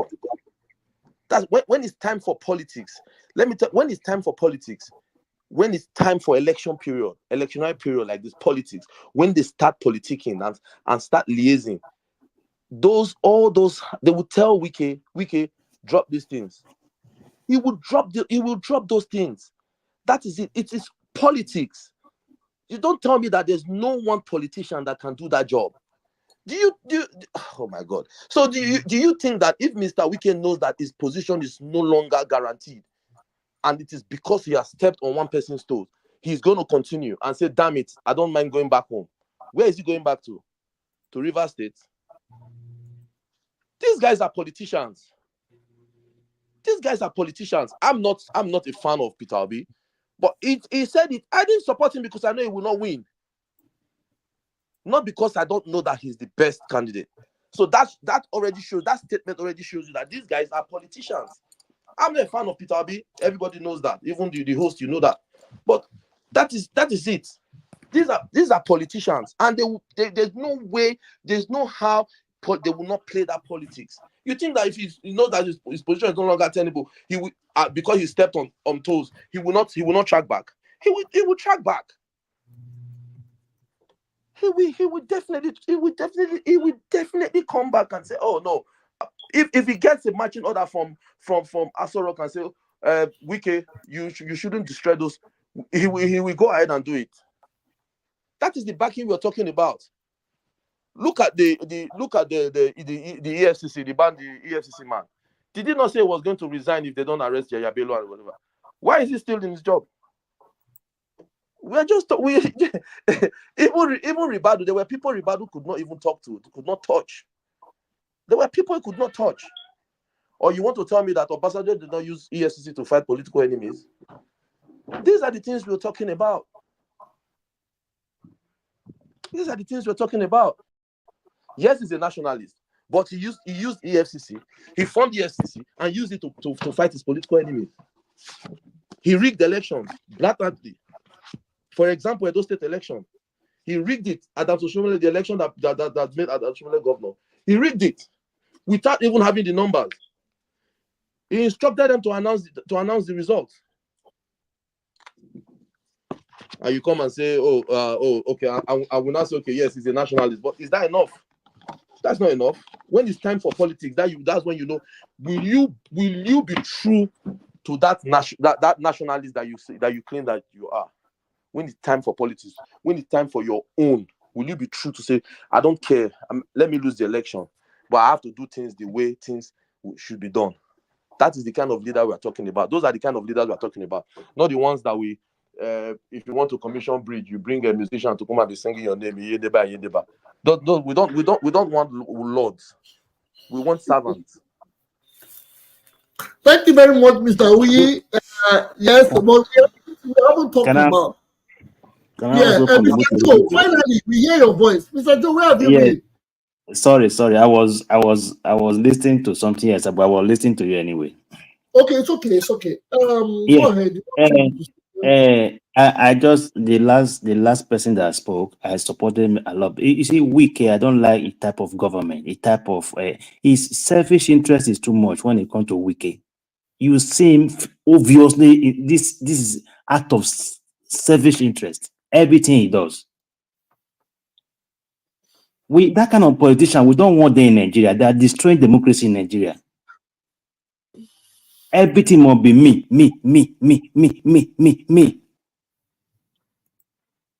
If he continue that way, everybody continue that way, how we can't. There's no way that democracy can stay in Nigeria. A type of okay, look at what he did in River State. Everybody applaud. Look at poverty in River State. He's building bridge and vehicle is not passing. People are praising him. I don't know how Nigeria think. The poverty rate in your state is high. If you go to River, there's so much money in River State, but the poverty rate is still very high. You are building bridges because you are getting money from there. That's just the honest truth. It's not doing for me and you. Let's okay, look at one road the time, but that was a road the type. Beside that road, he went to go and do overhead bridge. You can count the number of vehicles that are part of that overhead bridge. Why are you wasting River State money? That's the thing he wants to do in Abuja now. He wants to be popular. He didn't want to contest as a president again. Looking for ways to be popular and all that. He's destroying other party issues. That kind of politician. Like I said, what happened in Ghana will happen in Nigeria. That's the only way we can restore Nigeria. If we're able to push all those leaders away, because it's already affecting the youth now already. Look at Yabelo. Yabelo was a young one coming to government. He destroyed himself. So he's already affecting the youth already. So we need to take action on time and ensure what happened in Ghana those days happen in Nigeria. That's the only way. I don't see any other way because the leaders, they are bringing their son in, bringing their uncle, their cousins, small youth in, polluting them. So that's my summation. I don't like style of wicked government. That is just the truth. It's selfish interest. It's too much. Thank you very much. Thank you very much, Mr. Joe. Yes. Okay. Now the topic was not really about Mr. Wiki. Can I say something? Wiki. Go ahead, madam. You see, there is one. Just a story. One thing that happened in Imo State some time ago. There is a particular village in Imo State. The main road to the village is unpassable, because of erosion. And it came the time, what's this funny man? What's his name? Rochas. When he became governor, his fourth term, he went to that village. He was doing roads and all this their road stuff they do that don't normally last. He went to that village, covered the erosion, of course, I don't know what's happening to the village today. To the extent he even made a roundabout. You need to see the roundabout. The roundabout is funny. This roundabout they do by putting brisk round, and then this one go like this, those funny roundabouts. And then one of the women, his daughter came to the village because the daughter is a no, has a no Rochas type of person. And the mother was like, don't say that about Rochas. So look at the road he did for us. At least now we can drive out and drive in. The daughter now said, is this the road, this road that we spoil in 2 months or 3 months? Do you know what the mother told her? And that's what I'm saying in your platform today. If all the governors in the state probably have done something better than that, probably Rochas will not be doing that. He would have done something better. If you have somebody who is in a position of power and you think he has some selfish interests, and that selfish interest is capitalized on the things he can do, you see, let him go ahead. Actually, for those saying that River State has poverty rate, if the governors before Wike and Amechi, because Amechi did in republishing the schools and hospitals, if those governors did what these two men did in the state, I don't think Amechi and Wike would have been doing what they did. They would have done something better. So what am I saying in essence? For every step, there's still our money. In as much as it's our money, it is not theirs. And even when they steal them, we don't do them anything. But when they do something with it, we cannot just say it is all over, because when they didn't do anything, you didn't do anything anyway. So that's all I have to say. Thank you very much. Thank you very much for your submission. Yes, I see how it has gone. But we are not talking about. Okay, now let's take it out. I actually put Wike into the mix. We're not talking about Wike. We're talking about the presidency or the president reducing vehicles for ministers and their aides. That is my question. Is what is your take on it? Is this some cosmetic kind of political play, or is it a good step that has been made? I'd like to hear from the panelists again, all over again. The reason that Wike came into this was because I asked if it would affect Wike. Let's not put Wike into the picture. Let's talk about.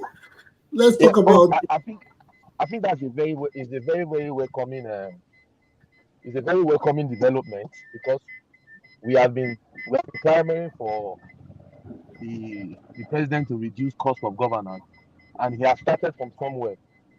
Although some people must still say, oh, maybe there's a political undertone, or they're just trying to, make Nigerians feel that, because some people will say, okay, why did he go ahead to buy a private jet if he knows that he wants to reduce cost? You understand me? He wants to cut costs.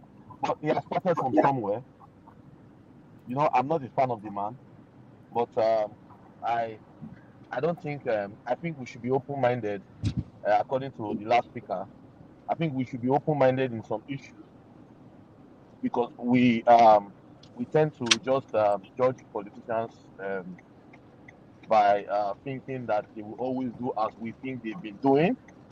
But for the president to reduce the official cars allocated to his cabinet members, and the number of aides they should have, I think is welcoming, because I don't even see the reason why they have so many official cars. And anyway, it's because it's Nigeria, so that's how we do our things. But it's a good step, and I hope that it metamorphosizes into a very big a kind of reform that we'll start looking at commissioners, state level, we start looking at local government chairmen, we start looking at governors, we start looking at his own office, cost of running Aso Rock. We start looking at those things. I think it's very, very welcoming, though. Okay, thank you very much, Mr. Wee. That's your submission on that. Good, Mr. Joe. What do you think about this? Well, the issue is all about transparency. It's not about just measuring. Because I understand most of the ministry that was combined together and then moves on to be maybe another appointment and all that. But sometimes political politics is involved anyway, because we can't do without politics with all those politicians. There must one way or the other have one small benefit that will benefit them. Because what I understand is that a president will just come here after 2 years, asking over the next election. You've not performed anything that people will judge you for. You're already thinking of the next election. Those are the problem we have. Because they believe our vote don't count. That's why they keep thinking that way.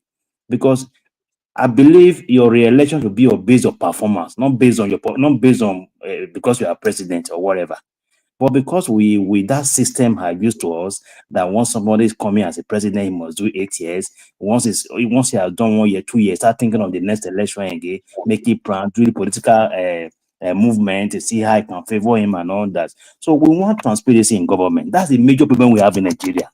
Transparency. How can the office of the governor, office of the president be transparent, be open to public? If you are reducing minister, make it public. Daily newspaper, print, let everybody. Those are the things we're talking about. We are be transparent, not just be saying it within the party. We don't want that kind of government. It's a hard time once you win president or governor, you leave your party. Be out of your party. It now become the people, not the party again. So until we start having that leadership, that's where we can get better. Not the turn around leadership. This is turn around leadership. So it's going to be difficult, man. But transparency, that's what we want. Not just by saying it. We need to be transparent about it. That's it. Thank you very much. Thank you very much. Thank you very much. When they talk, I talk. Can I say Mr. Joe. something? Yes, go ahead. Go on. Okay, I did here today for now. Don't worry. You After you are the support base, go on. You see, what you just said, you said that it's a trend.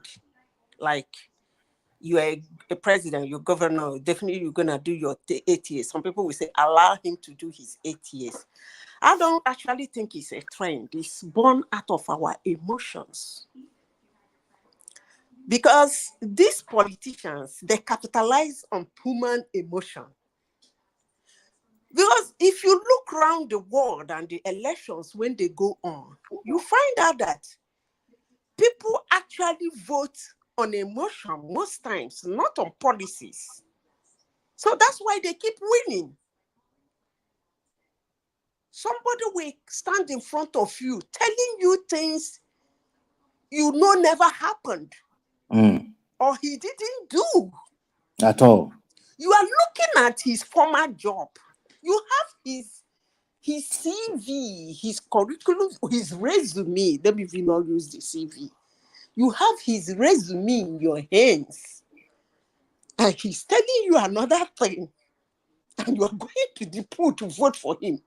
Again. If it is again, it will even be better. The ridiculous aspect of it is that actually you want to reward him by elevating the next position you want to give to him. You know, when I talk sometimes, some people don't like me. You want to elevate his next position. He was a governor. He didn't do anything. He came out. He wants to be president. You are elevating him to be president. That's how much ridiculous human emotions are. You are looking at the state he ruled. You are looking at what he did. You can't find anything to lay your hands out. And he's standing in front of you, burning down, twisting your emotions left, right, center, up and down. And you are really, really excited going to vote for him. That's what is going on. It's not that it's a trend. You can kick any president out. I keep telling people, these people can only rig where they are accepted. Trust me.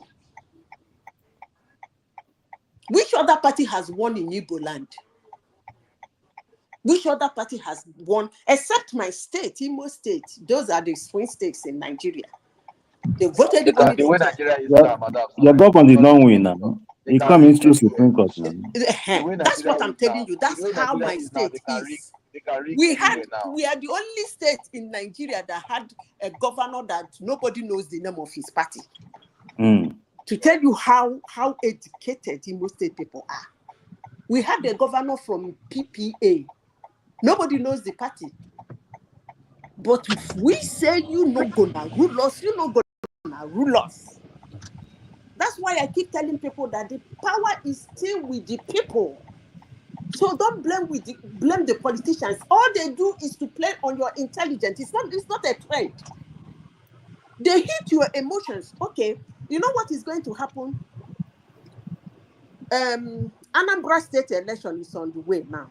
Okay, you know what is going to happen? We come here, we discuss it. I will point out what I mean by emotions. When they say those things, I will tell you, look at what he's telling the voters, or look at what they're telling the voters. Is it a policy? Or rather, is it what he did? Or is it what he's going to do? But the voters are jumping up. I don't get it. Honestly, sincerely speaking, I don't know how humans have gone so bad that these guys play with us as if we are baseball. I'm telling you. You stand in front of 10,000 But madam, you need people. to understand it. Madam, you still need to look at the formation they are using to do election these days. It's no longer election, it's selection. So don't really blame the voters. It's selection, okay, my brother. Now you said this. Now you can vote and the results will be changed. So that is not the fault of the voter. Even Imo State, madam, I can bet you now that no other party will rule in Imo State again as long as Hope Uzodinma is alive. Now you said this. I want to move you out to Nigeria. You know, because most times when I talk, people think I'm talking about Nigeria. I'm making a general statement. Okay. Then using Nigeria as the subject. I can move you around the world and tell you what happened in their elections. The ones you believe that their elections, that the humans actually go to the ballot to vote and that their vote counts. The ones you believe, I will tell you what they told voters to go and vote. Then I will ask you, is that a policy?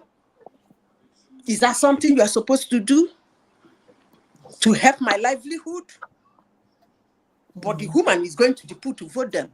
And those are the countries you believe that their elections are right, and you believe that Nigeria only is selective. Yeah, but madam, their election is free and fair. We're talking about free and fair election. We're not talking about. Listen to me. You didn't understand me. You didn't understand me. You didn't understand me. Understand me first. You didn't understand me. Because I said that in today's world, it is not a trend that somebody did first time that he will always do a second time. It's not a trend. It's what they get by working on our emotions.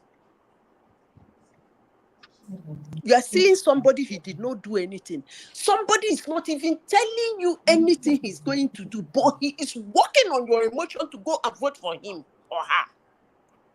And you said that Nigerian election is selective, that what I'm saying is because Nigerian election is selective. And I'm now pushing you around the world that most politicians, in those places you think their election is fair and fair, most of them that won the seat never told their people what to do. They're going to do. They worked on their emotion to work themselves into that seat. That's what I'm saying. And that's why I usually tell people, elections all over the world is rigged. Go and check the meaning of rigging. It depends on how you want to rig it. According to you, by selecting or by running their emotions? Madam, I think that you are playing our intelligence here. There is no way you can justify. No, I think you are playing our intelligence here. You are trying to play all our intelligence. I'm sorry to say that. Because you know what? Because there's no way you can justify what is happening in Nigeria election. That to say that elections are rigged. What do you mean by justify? Yeah, because that's what for you to use examples of things that happen in the so-called developed countries that you talk about, which most of us live in, and we participate in. Okay, give me an example of what happens in Nigeria, and I will give you example of what happened. Okay, let me give you an example of what happened. What happened in Nigeria. I will narrate to your state. I will narrate to your state when election was conducted. Before that election was conducted, we knew the most popular candidate was Edo. Yeah. We knew before then. Opinion polls. When you speak to the people on the street, we knew the most popular candidate. We knew the man that was popular among the people and who the people wanted. The reason why the people wanted him does not matter. That the people went to the polls to vote for him matters. Okay, he was elected, and because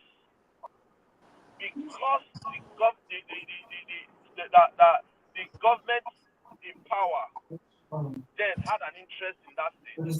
They took it through a captured judiciary. We are no longer kids. I think most of us are above 45. So we cannot tell me that there's something that I'm not saying that you are saying. So they took it through a captured judiciary, a very biased captured judiciary that we can even see from the kind of judgments that fly around, that even their biasness have even turned to embarrassment to them themselves. Yes? And awarded the person that took fourth in that election as the winner of the election. What a coincidence that person that took fourth is the same party with the national party, ruling party. That's an example. Okay. Listen, you said power. You said something because you cannot speak and contradict yourself. Yeah, I'm going to take you back because you said power still belongs to the people. If power belongs to the people, as you said, and you said politicians are working on the emotions of the people. The reason why politicians work on the emotions of the people because politicians understand power belongs to the people. Because the people will still have to go there and vote for them. Even through lies or through deceit or whatever you want to call it, but the people will go there to vote for them. And they will respect the will of the people, that the people have gone there to vote for them. If they've spoken to the people to cajole them, to change their mind, that is what we call canvassing. You can canvass in any way you canvass, provided it's according to the law of the land, you can canvass. Is there any politician in the United Kingdom that said they've canvassed based not according to the constitution of the United Kingdom? There is none. I participate in elections in this country. I have been a Labour member for the past 14 years. I know how many times I've canvassed and I lost. I will lose that. I will know before going into the election. You are telling a story now. I want you to. I asked you a question. I'm telling you I how asked you a question. Okay. I want to show you I asked you a question. I said, tell me the way. I alluded to the fact that you have contradicted yourself. Let me tell you the way you've contradicted yourself. You said power belongs to the people. If power belongs to the people, which you said, yes, you cannot rig where you are not popular. Anyway, I want to tell you that if you are not popular, there will be no need to rig. If you are popular, there will be no need to rig. I said you cannot rig where you are not accepted. I didn't say you. I didn't say where you are not popular. I said where you are not accepted. That's what I'm telling Thank you. you. At least 70% acceptance. Yes, if you are accepted, there is no reason for you to rig because if you have 70% acceptance, no, you should win that election. It doesn't work that way. There's no problem I give back to you. But you said power belongs to the people, and you come back now to say that there is nowhere in the world that there's no rig election. That the elections are rigged. The elections are rigged through campaign promises. No, that is not rigging of election. Campaign promises is not rigging of election. What is rigging of election is actually blatantly changing the will of the people through manipulation of figures, using virus to manipulate figures. That is what I think that election is stolen. Election is not rigged in Africa. Election is stolen in Africa, especially in Nigeria. So when you come to tell us those, I think that you are playing our intelligence and you are not sensitive enough to read the room and know that Nigerians are not very, very happy with these institutions and the government that preside over the institutions. I should be praising Obasanjo. The reason why I don't praise Obasanjo is that Obasanjo started this blatant rigging of election and snatching of the people's will. So you want me to come and say that he's a nationalist? If he's a nationalist, he will respect the will of the people. That's how to do a nationalist. First of all, you have to respect the will of the people. Whether he favors you or not, like in America, the politicians, the institutions, they believe that Donald Trump is not the person. But whether he favors them or not, if the people vote for Donald Trump, they will have no choice than to work with Donald Trump. That is how it should be. That is democracy. Except when we are saying we don't want to start practicing oligarchy, which is the government of the most privileged. If we want to practice democracy, we should practice democracy, and we should stop trying to sugarcoat it and play on our intelligence. Intelligence is not exclusive to one person. So please, madam, please. There are some things that and you say we come to public forum. If we have to come to public forum to say things like this, I don't think that it should be accepted from either your side. So thank you. Thank you, Mr. Uyi. Ms. A, do you have anything to respond to what Mr. Uyi said? Okay, he said a lot, but he did not answer the question I asked him. First of all, let me say what I said. I said elections are rigged all over the world. And I put a period, and I made another sentence. Everybody should go and check the meaning of rigging. Full stop again. I ended there. And then I asked him a question. I said, tell me. He said, elections, I cannot look at what is happening in Nigeria and say that I have to say that all over the world, something like what I shouldn't ever support what is going in Nigeria. First of all, I'm not supporting whatever is going on anywhere in the world because I know what is going on everywhere in the world. And again, hold on, let me finish. Let me finish. You said you told a story of a governor or whosoever won an election and was taken to court and they took the election away from him. I don't want to ask you another question because the first one I asked you did not answer me. Because that is not... I answered your question. Hold on. You did not want to take the answer as the answer. I said, tell me what is happening in Nigerian election. And I will tell you something that happened outside of Nigeria. You told me. And I said hold on now. I said that elections are not rigged. Hold on. I said the people will have stolen. I said there's a difference between stealing the people's will and now. Calm down. Mr. Uyi, please let her. I allowed you to finish. Calm down. Be coming down. It's not a quarrelsome something. We are just talking. I said, tell me what is happening in Nigerian election. Then I will tell you what is happening in that place you think, or some other place you think their elections are clean. But you did not tell me what is happening in the election. Hold on now. Just relax. Relax. You did not tell me what is happening in the Nigerian election. Rather, you told me what is happening in Nigerian judiciary. There are two different things. What are you saying? It's a part of the institution. Hold on. There's a part for litigation in elections. What are you saying? Mr. Uyi, please, could you shield so that could you yield? Sorry, so that she could just finish. No, let her finish first. I can barely hear you. I said, what is happening in Nigerian election? You jumped the election. You said people came out en masse, voted for the person. He's a popular candidate. Whatever, he won the election. They took it away from him in the judiciary. That's another institution. Not the electoral body. That's not the electoral institution. I told you. And again, you said, hold on now. You said you've been in UK, you watched this thing. And I want to let you know. I want to let you know that all over the world. Allow me answer your question. Madam, if you desire and require the truth, you allow me answer your question. Allow me answer your question. Mr. Uyi, as a moderator, allow you to answer the question so that you can be clear. Let me answer the question now. Let me use another example that is a direct change of election results. Let's use Kogi State as an example. I don't want to use Edo State as an example, so people don't think that because Arsenal lost the election, that's why I'm using Edo State as an example. Let's use Kogi State as an example. That election results were filled before election. That the results were filled and swayed to one particular party before election. They brought a result sheet filled already. Okay, the man from SDP won the election. Figures were changed. We cannot say that we don't know. Look at Edo State. Look at what they put on IREV. The PDP clearly won that election. They had to change the result.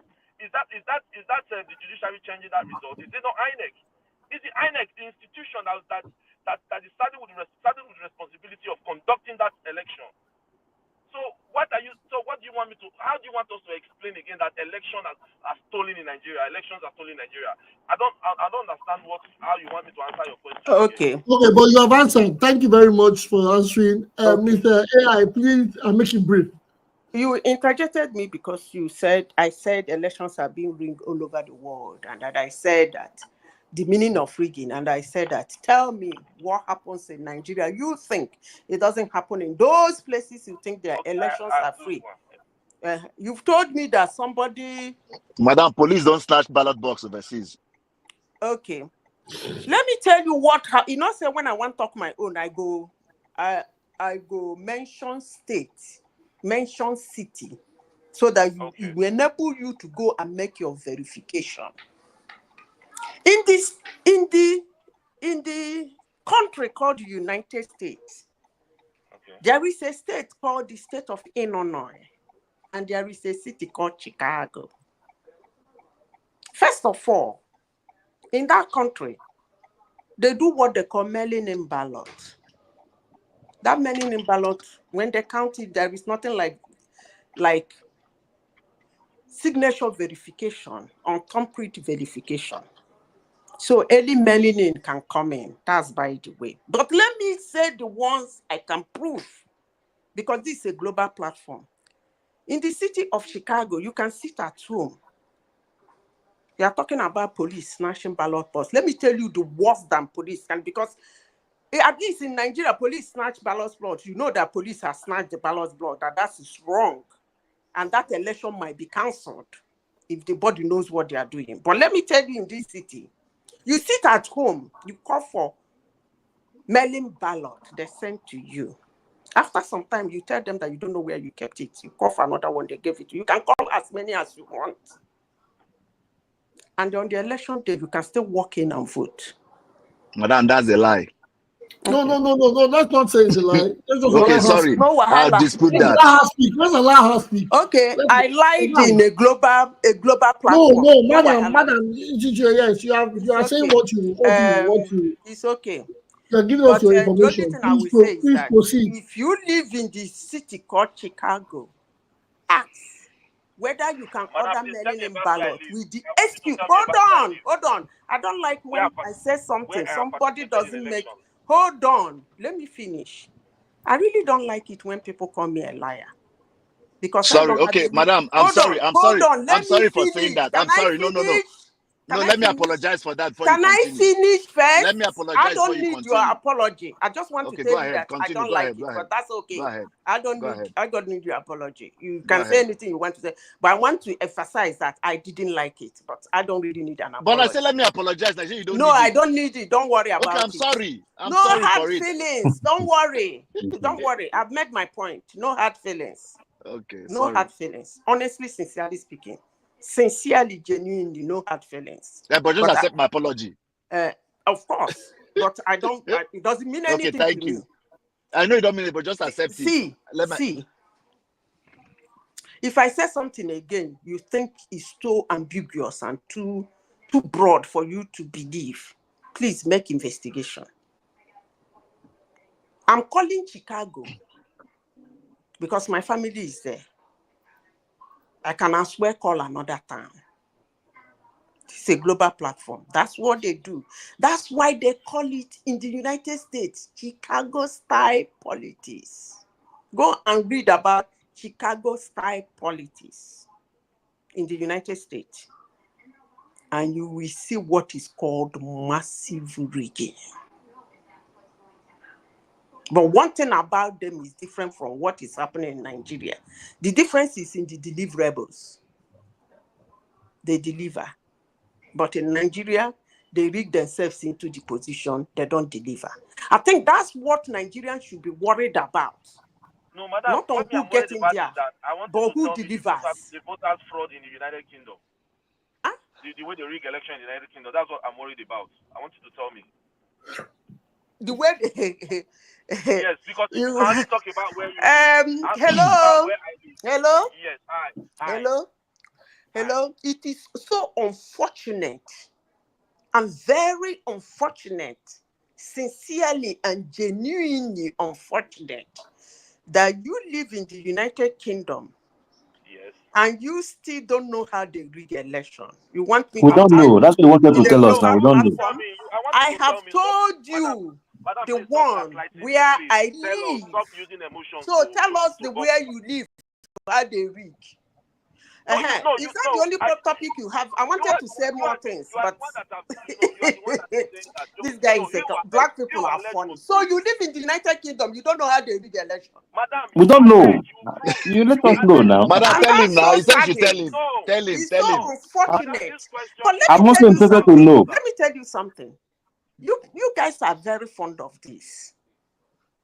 But let me drop this word. Stop trying to blackmail us. Oh, I'm not blackmailing you. I'm not blackmailing you. Hold on. Please, don't use those words. Don't use those words, please.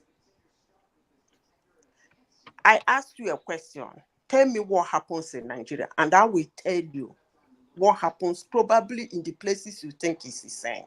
You've told me the same thing happening in Nigeria, and I have told you the same thing happening in a very place I know that you people, in fact, they are the ones that shout democracy. Hold on now, we are talking into each other. And I have told you that the one shouting democracy more than anybody. And let me tell you this, please take it in good faith. And the next election in the United Kingdom, please put your eyes and your ears. Madam, you have not answered my question. Hold on, let me finish. You said I should tell you, right? Yes. Is that not what you said? Because you said you would tell me. So and I just told you now. Please, gentlemen, Mr. Uyi, Miss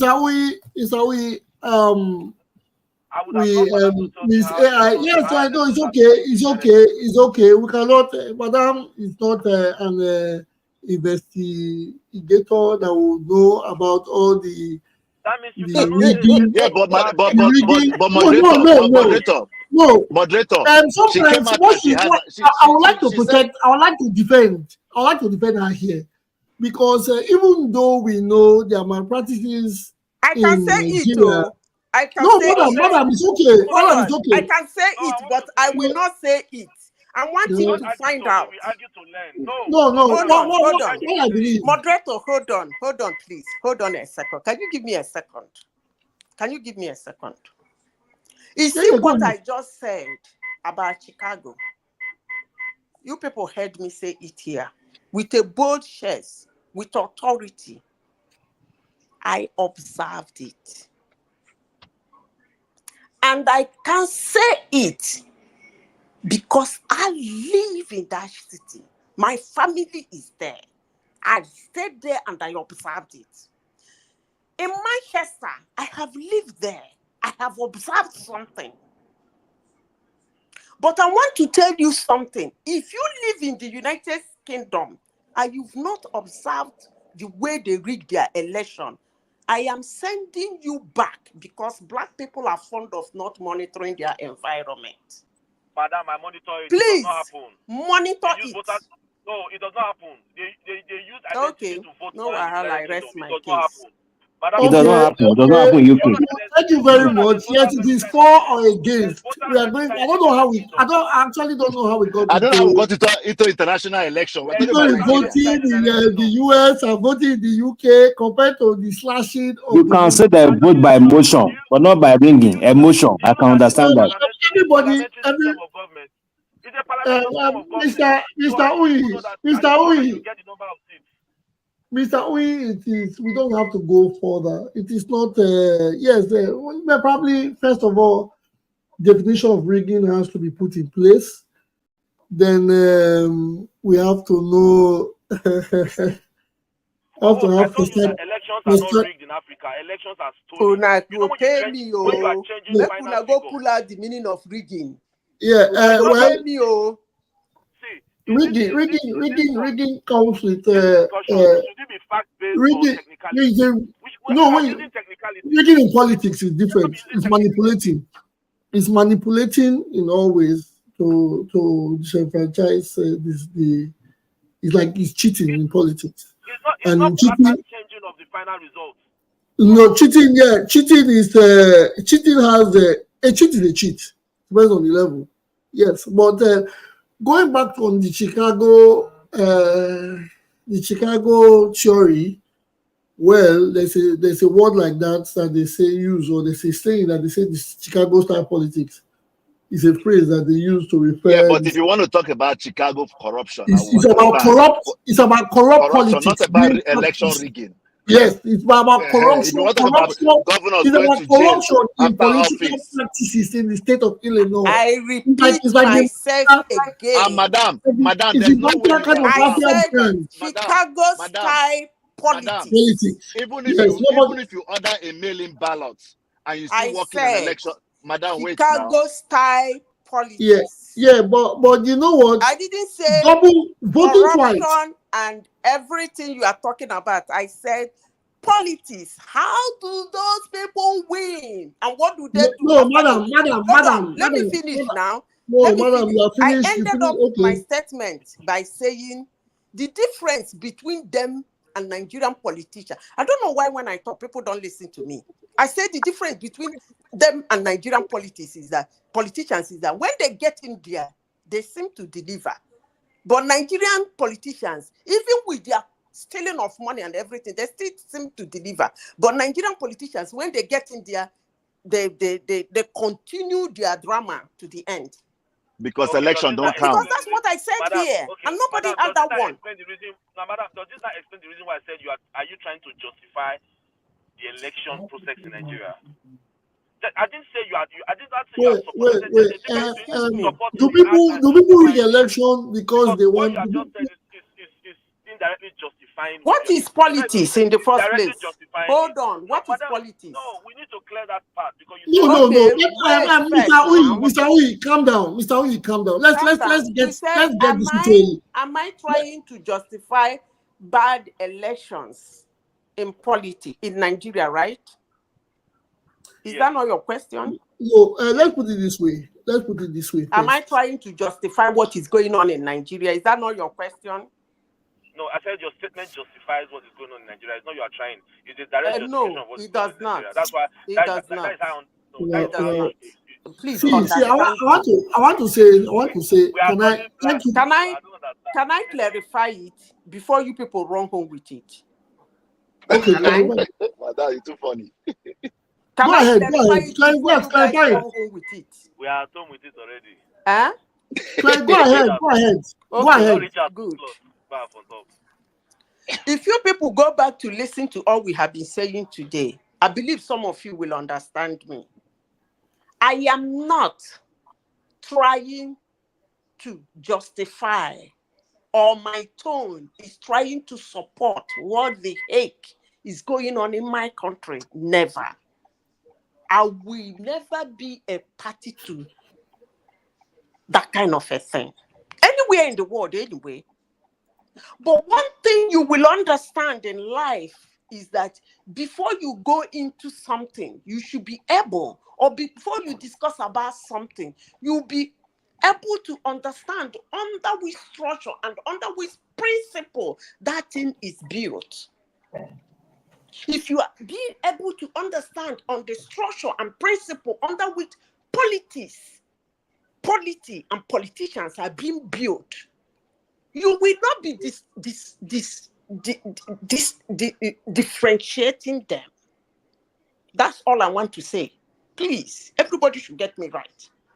That was why I said, after the politics in Chicago, they do something, they start working. But after the politics in Nigeria, they don't work. That's how I ended my Madam, Madam, you know that there are Americans. You know that there are Americans in America that criticize that system. Even in America, they criticize that system because you started this whole statement by saying that your dad told you one thing, that you rather start from something and truth and just. It does not care what principle that is guiding the thing. It does not care the atmosphere. Truth is truth wherever it is.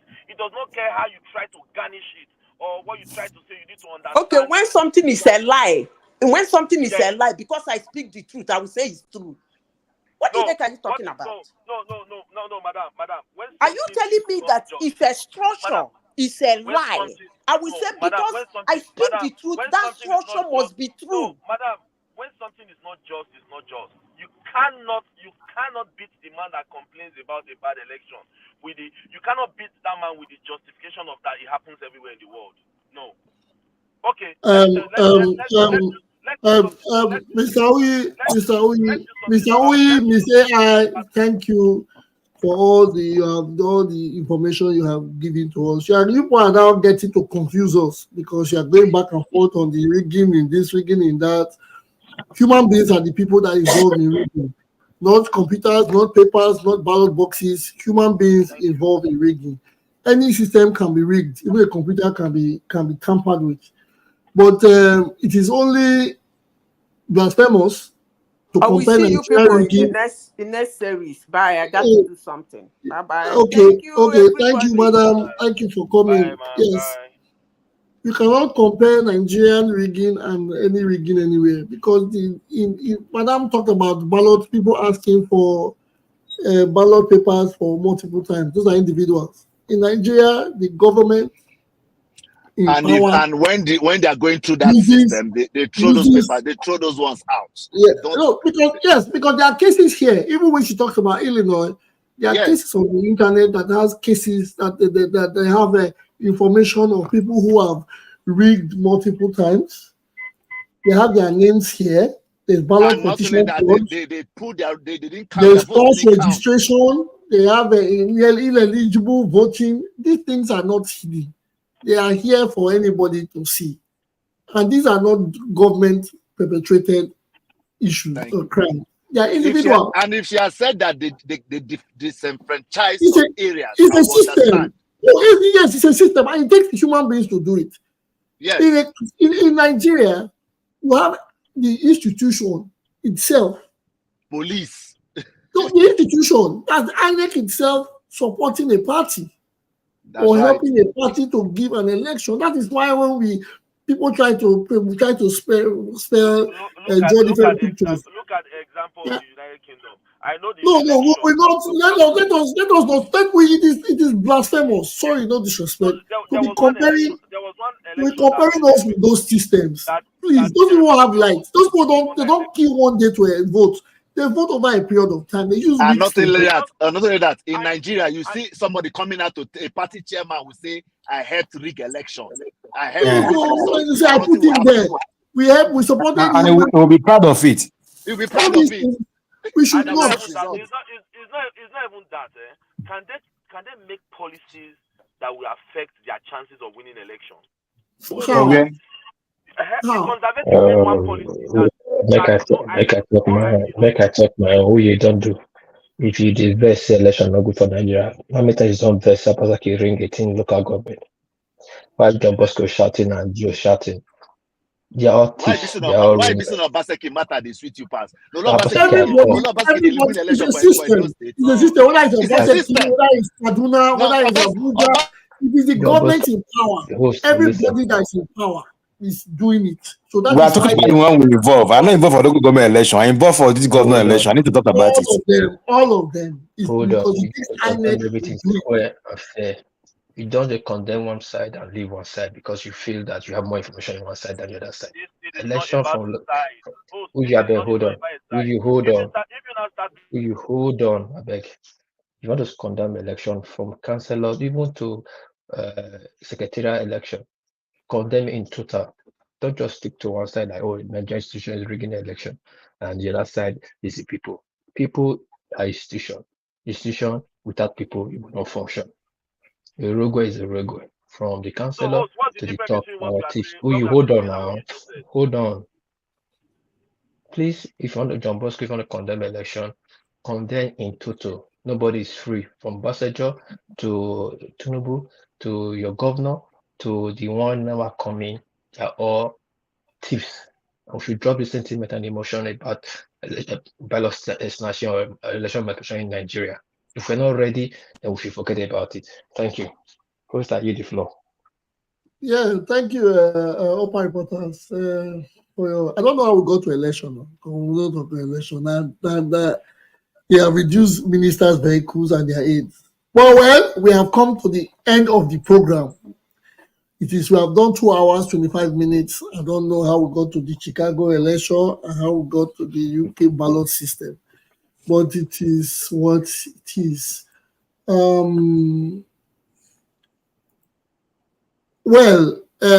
We have used today to upper reporters. You did not celebrate anybody. You have not mentioned celebrating of anybody today. I don't know if you still have the time to, or you want to still do it before I give my African proverb or give John Bosco the last. Sorry.